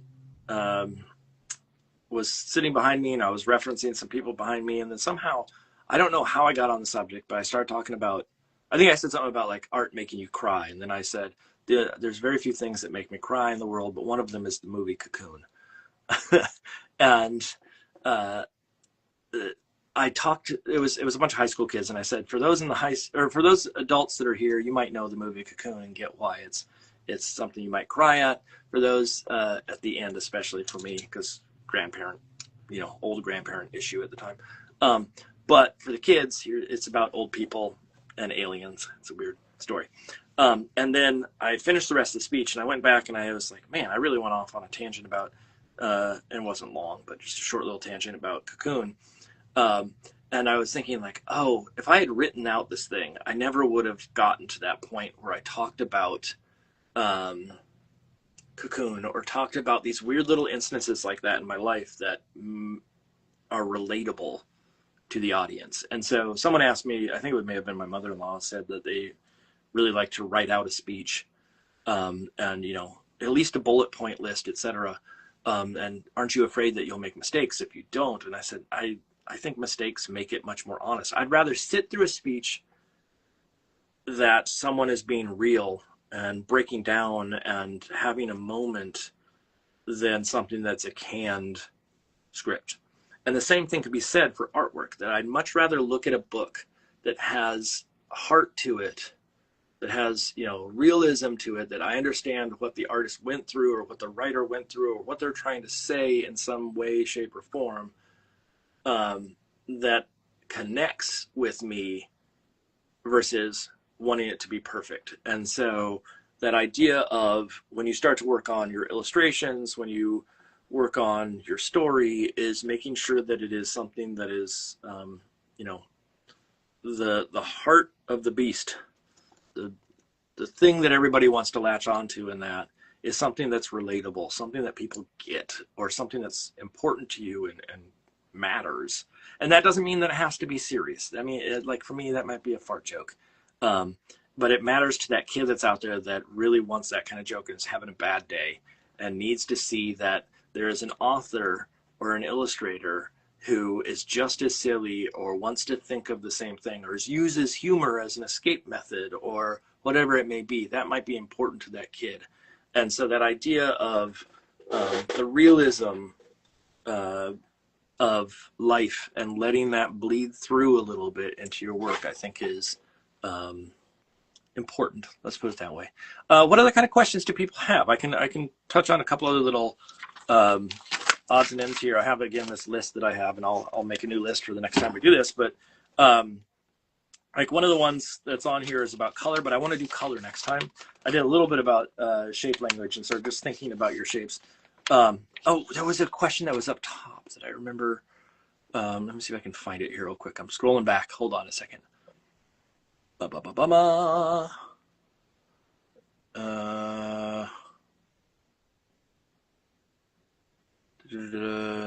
was it? Oh, about how you find your style.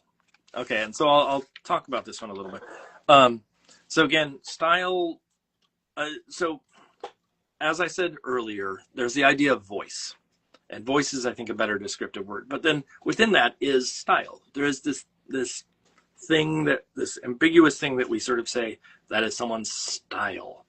And I think style comes from the idea of, I mean, it's hard to remove yourself from the idea of influences. And so if you have lots and lots of influences, one of the things that I would highly suggest is that you turn off some of those influences, or you look sort of perpendicular to who your influences are.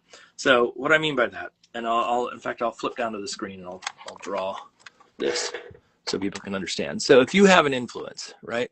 Let's say, like in my case, let's go look at something like this. So here's me, right? And then my influences, I'm going to say influences, not influence, influences, right? So who are my influences? So if I go look at this and I say, oh, I have people that I like to look at, I can go through and I can say, obviously, like, because I like doing collage right now, Eric Carle is a good one, but he's not the only one, right? If I look at sort of one of my influences and friend that really sort of set me off in this world of silliness is Lori Keller, who did Arnie the Donut. You know, our Eric Carle, you should all know, Very Hungry Caterpillar. You know, my other influences, I'm trying to think of things that are like Kidlit adjacent in here that are sort of, I absolutely love, and anybody who doesn't, I think, is wrong. Christian Robinson,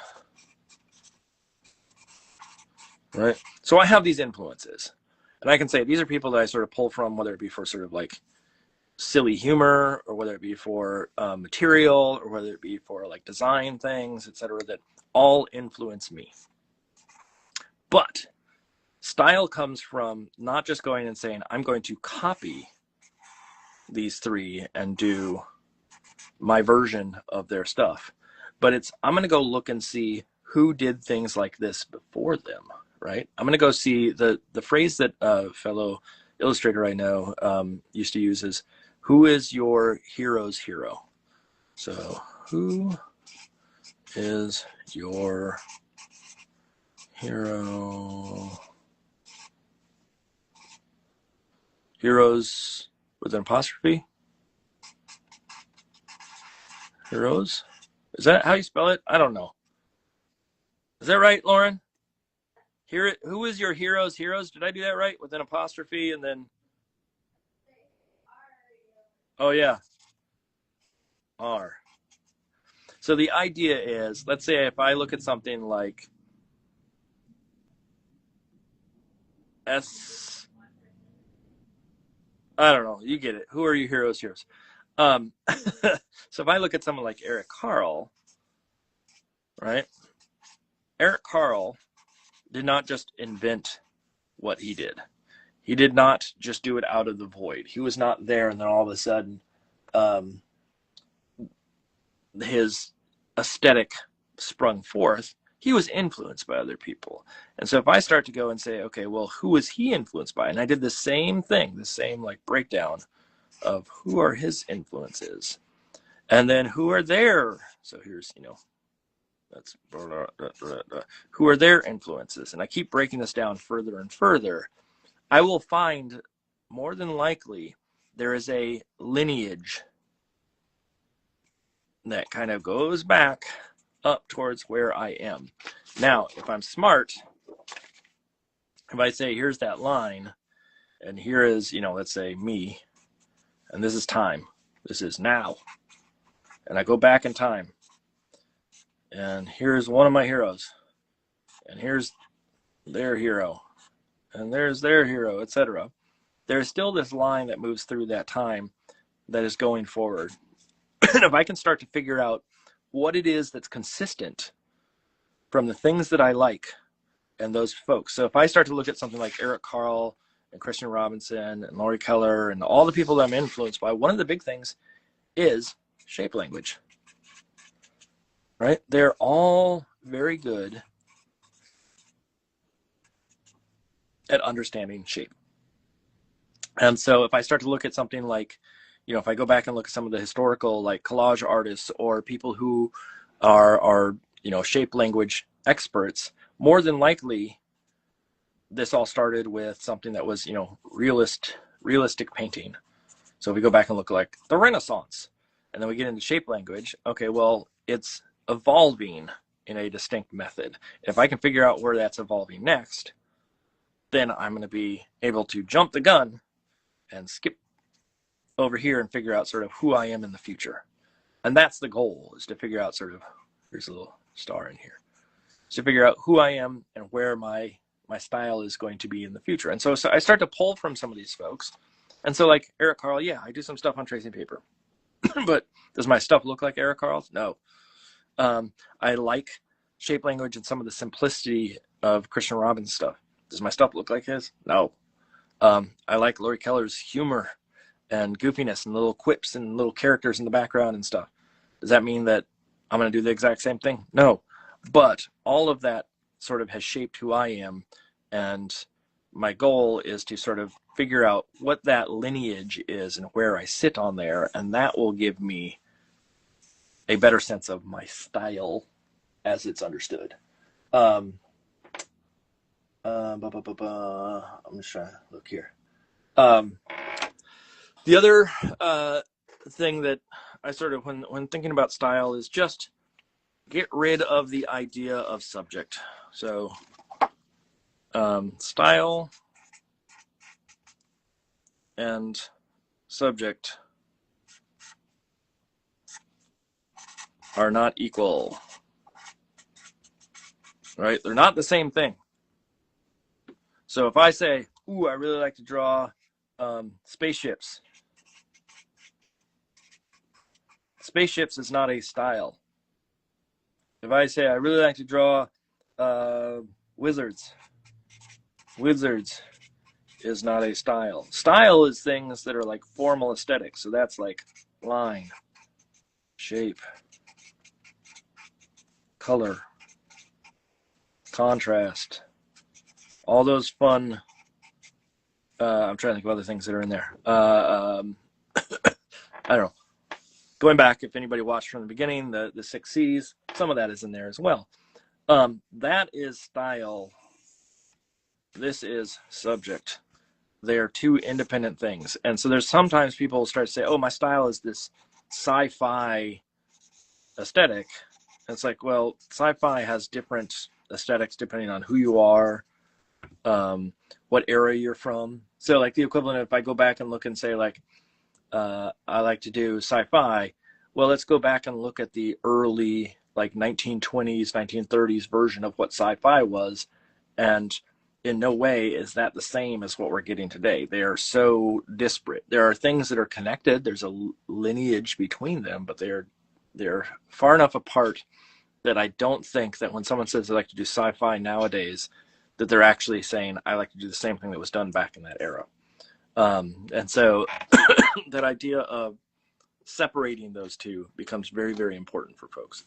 I've gone through a lot of paper here. I'm going to recycle all of that. I need to get some more paper for next time too. So what I'm going to do, I'm going to shift back to my face. I said shift. I know it sounded maybe a little funky there. I almost forgot the F in there. And I'm going to do a little send off here. We got 6 minutes left. Does anybody have any last questions that you throw in there before class is over?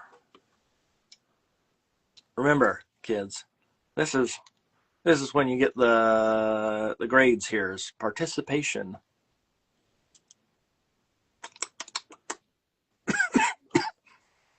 I'm waiting to see if there's any questions. I breathed in way too much Sharpie tonight. There was once when I was in high school. Now I'm pretty straight-laced. I've never done drugs, all that kind of stuff. That's important to the story. There was once when I was in high school that someone asked me to do the poster for Fiddler on the Roof. They were doing that musical for the play, or I guess musical, for the high school. And I was like, sure, I'll do that. And I knew that they were going to just Xerox the thing. So I was like, again, for kids, when I say Xerox, it means photocopy. I've had a student actually ask me, what do you mean Xerox? What's a Xerox? Um, what's a Xerox? Um, but I did it in black and white, and I sat around and I had a big old Sharpie. It was the one that's like, it's not this size and it's not the next size. Do I have one here? I don't know if I have one that's the right size. I have a gigantic, but it's like a biggie marker. And I was sitting there and I was filling in all this black that was in the background, because it was this black and white poster. It was sort of this scene of this house with the fiddler on the roof and the fiddle and blah, blah, blah, blah, blah, and all this type.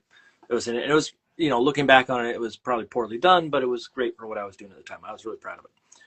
But I was filling in all this black on this poster, and I was drawing it, and I was laying down on the ground sort of on my elbows drawing. And then all of a sudden, I was trying to sell a big bag of weed. And I was very worried I was going to get caught for trying to sell a big bag of weed. And I don't know what was happening. And I felt like really paranoid. And I was like, everybody's going to find out that I'm trying to sell this bag of weed. Now, again, remember, I don't do drugs. And then I woke up and I had fallen asleep because of the fumes of the Sharpie. And this is a paint marker, so it's not an issue. And the paint marker had laid on the paper right here with the marker tip right next to my nose. And so I was just breathing in Sharpie fumes for, I don't know how long I was out. I was out for a bit. But I had gotten so lightheaded that I had passed out from the Sharpie fumes, and the Sharpie was just left open. And it made me paranoid and made me have a dream about selling weed to people. And I've never sold weed to people. I've never even smoked weed. So there. A professor wouldn't do such a thing. I'm classy, folks. I'm classy. But yes, I remember vividly that moment. I remember the basement I was in. I remember it was the house in Minnesota. And I don't know how I woke up. I don't know if it was a noise or something that woke me up, but I got high off a Sharpie marker, not by choice. So anyways, there was a question here, Lauren, I think asked it ever so kindly. How do you avoid getting too tight when you work digitally? So I have rules for myself, and these rules are dependent on everybody that's out there. I saw someone post the other day a thing saying, how do you manage with Procreate when it only allows 81 layers for 20 by 30 or something like that? I forget what size spread it was. And it shocked me because, of course, I don't think I've ever pushed Procreate that far. But then the other people were like, yeah, I normally have, hundreds of layers in Photoshop, and Procreate can't handle that just because of the RAM or whatever it may be. But I have the policy that I only use about 2 layers per image. And part of it is I'm trying to limit the ability to change too many things. So I'm a traditional artist. I like working with paint. I like working with material, and I like having to react to things. I don't know why I'm fighting, but I like having to react to things. And so the idea of having layers that I can shift around, having all of that stuff seems excessive to me, and actually forces me not to make a decision. And nothing is final at that point. And so I try to limit that. I try to limit how much I zoom in, how much I zoom out. I try to limit the brush choices. So I have lots of brushes, but I use basically 2. I use an ink brush for if I need the edge to be nice and crisp, or I use the 6B pencil. That's it. And so that idea of not getting too tight or refined basically is about setting limitations of some sort. So I see, again, it's I'm not sure how to say it. Inogando Illustrator. I'm curious about which effect you achieve by gluing paper for posterior work. I saw it in your recent live a couple of days ago. Sorry if my question is not suitable. Posterior work? Am I missing? It's suitable, but what effect I achieve by gluing paper for, what is posterior? I'm trying to figure out what posterior means in this situation, because I think of that as a butt. your posterior. Lauren, if you can think of that, what's being said there, ask me, or yell it down to me. What? A typo? Okay. Okay. But what effect is the cut paper? Okay, that's a great question. And the answer is two things. One, when I'm going and cutting things. So when I paint, in fact, I'm gonna shift down. This will be the last question of the night here a little bit. I'll see if I can do this. So when I paint, and I don't have any paint out here to be able to play with, but I go in there and let's say I want to try to get an edge. I'm very careful about trying to like clean up an edge. And so let's say I'm trying to achieve a shape that looks like this. Let's see if, you know, right? Something along that lines. So when I've got my brush and I'm in here, I'm very careful about trying to blend that edge and make sure the edge is nice and sharp, but also be loose with texture and things in the middle. And so what ends up happening is I have this area in here is all loose texture. And what happens out here is all that paint gets moved in directions that essentially follow the edge, right? So it's got all these like brush strokes that essentially fight up against that edge. And it might be with a small brush. I might have a tiny little brush like this, but I sit there and I try to get a nice, clean, sharp edge. And then when I get in the middle, I'm all playful. Well, the way to solve that, or the way that I found to solve that, was to actually go and take, I'm trying to grab a swatch here that I can play with. Yeah, this is a good swatch. So I can have texture and I can have all these colors. That's not a great, let me see if I can find a better one. Try to find one that has a lot of texture in play. I have some that are not as exciting as others. Hold on. I'm going to find a good one for you. I'm going to find a good one. Okay, here we go. It's got this nice blend here. So if I want that blend, now when I come in here with scissors and paper, I can go cut whatever shape I want and get really sharp edges and curves where I want it, whatever it may be, and get something that has that sharp edge but still has the looseness all the way up to the edge without any sort of issue of trying to refine that edge. Then also when I go and glue this down and I take my glue stick, the advantage here, so I go, let's put some glue on this, is this doesn't go down in a perfect manner. So if I go stick this to, I just have some scrap board here even. So if I go stick this down here, the moisture in the glue that I'm using on the paper makes the paper actually expand. So the paper grows ever so slightly because of that moisture. Essentially all those fibers that are together like this, the moisture has to fit in there, and so it sort of expands out and makes the paper a little bit bigger. And what happens when I do that, and I get in here and I glue this thing down, is there's little wrinkles. And those little wrinkles add texture. So when I go back, there's actually a wrinkle that's really hard to see. You probably can't even see it, but let me see if I can do it with a pencil here. Let's see if it shows up at all. Let me try it with the black pencil instead. So I come over it like this. There you go. You can see it ever so slightly. Let me see if I can get this in close enough. There's a little wrinkle that happens. It runs right up here. And I'm sure, oh yeah, over here there's some wrinkles. They're going to catch differently. And so it gives a little bit of tooth.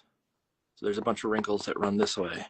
And that idea of like that irregularity allows for some texture to show up that is unintentional, that is, well, no, it's intentional, but is uncontrolled. I'm not sitting there deciding, well, this wrinkle is going to go this way, and then it's going to go up here, and it's going to turn this way, and it's going to turn into something. That wrinkle is defined by the moisture in the paper and not me.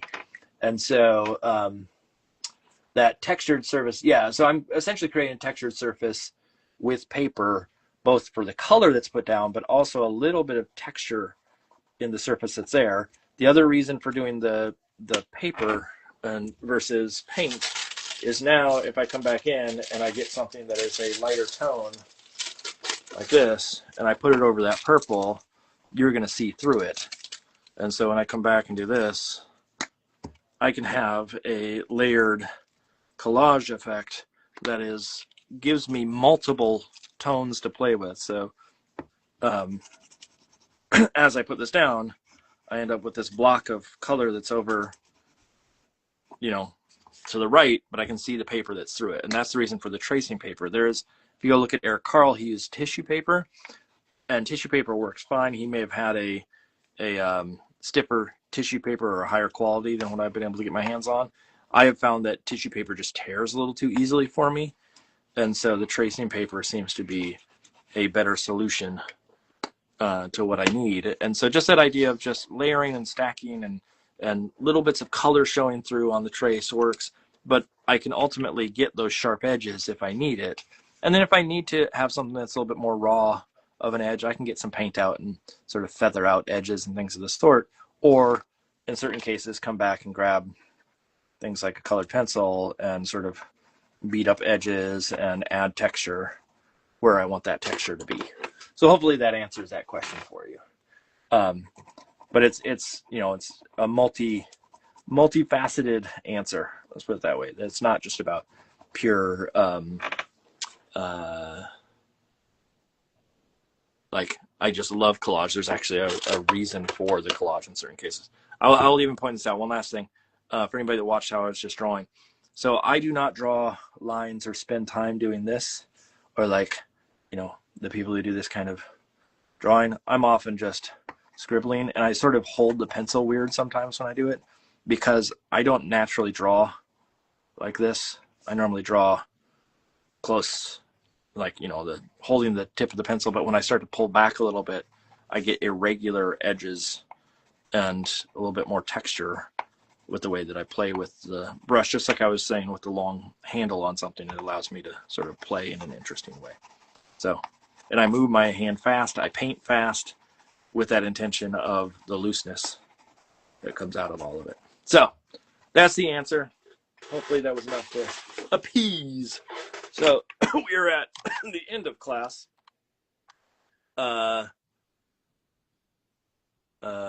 So let me switch. I don't just need the wall. There we go. Okay, so everybody, I'm going to give you an assignment. It's class time. I'm a teacher. I'm allowed to do it. You know what? Your assignment, until I see you again, I want you all to make 3 pieces. 3, kind of 1, 2, 3. 3 pieces that you set some sort of parameter that forces your hand to lose control. I.e., you use a different material you've never used before, or you use a material that you have in an unconventional manner. Or you use something that is a scale or an applicator, i.e., instead of using a brush, maybe you use a palette knife, maybe you use your fingers, maybe you use a straw, maybe you use something again, unintentional control. Or I should say, your control is not, that's not the way I want to say it. Your ability to control is removed. Okay, yes, I will. And the third, another third option might be literally setting something like a time limit for yourself. But that idea of, I want you to make 3 pieces, and I want each one to be different. And I want you to compare and contrast which one works the best for you, which one had success, which one didn't have success, and write down. And I want you to literally write down why, right? So not just, hey, I'm going to populate it in my head and say that's good enough and I think I solved it, but instead literally write down, it could be on that piece, it could be on a separate piece of paper. Here's why this didn't work, or here's why this did work. And then I want you to find one thing that surprised you and try to replicate it on a new piece. If it's, hey, the way I applied that work was different, great. Go try to apply it again in that method, see what happens. But basically, play. As the last little note, my wife threw this in here as well. I do mentorships. Now you might be questioning, hey, Professor Butts, you're here, you're answering questions, you're sort of drawing and making, giving us lessons on things, etc. How's that any different? Well, the big difference is you and I chat. And not only do we chat, I take the time to go in and do sort of personal critique of what you have specifically, what's working for you, what isn't working for you, how to finagle that into a better option for potential career later on. And so that idea of it's great to have lessons and things that are online. You can go watch all those like online tutorials and things of the sort, but having the ability to sit there and have feedback and go through it together and talk about what is and what isn't working, and to find methods that, I might say some of the same things I talked about today, but I'm going to say it with specificity towards the work that you have. And so for those that are interested, I have those available. I'm going to be doing them all the way through January. So there's 3 different ranges. There's one that's a single session, that's $100. There's one that's 2 sessions, that's $185. And then there's a 3-session one that I think is $350, if I remember correctly. No, 4 sessions, sorry, that's $350. A girl in her sketchbook, there we go, says, can confirm Mark's mentorship is amazing. I learned so much. It's me sort of taking the time to get to know you, figuring out sort of what's necessary in your situation, and giving reference points and sort of actionable items that you can tackle going forward. And I will do a little, the next time I come on, I'm going to make sure that we do color, which needs maybe a little bit more prep, but I'll talk to you about sort of how to think about color. There are ways of color that are pretty standard fare, but I have my own method and sort of thought process in it, and I will walk you through some of that as well. So anyways, that's it for the class. You all have a lovely evening. I think you're supposed to do that with a pipe. I don't know. I should I should make a little thing that sticks out like a little tissue paper or something. So I can blow on it and it flutters. Oh, and yes, next week we have on, what just happened? Hold on a second. Something just happened here. Oh, okay, there we go. So next week we have on Benjamin Phillips, who's also known as @BenjaminDraws. Amazing artist. We have, I'll have some books here that we have in the background with us. The ad will go up, I believe, on Monday. But join us for that. It will be a standard fare, illustrator and me talking and making. We'll do that a couple of times. But again, also as we go through in the future, we're going to try to introduce a couple different platforms. We have an author or two that we're talking to that are interested in joining us, where they would have to draw. I want to get a couple of agents, etc. So I will start introducing that. Landcham, Pecan Dreams, all the folks that have joined us, Little Big Storytime. Thank you for joining us tonight. Your attendance has been marked down as present. And if you, I don't know, I was trying to think of other school things. I'm not teaching in the fall. I'm on sabbatical, and so this will be my little teaching. Okay, y'all have a lovely evening. Good night.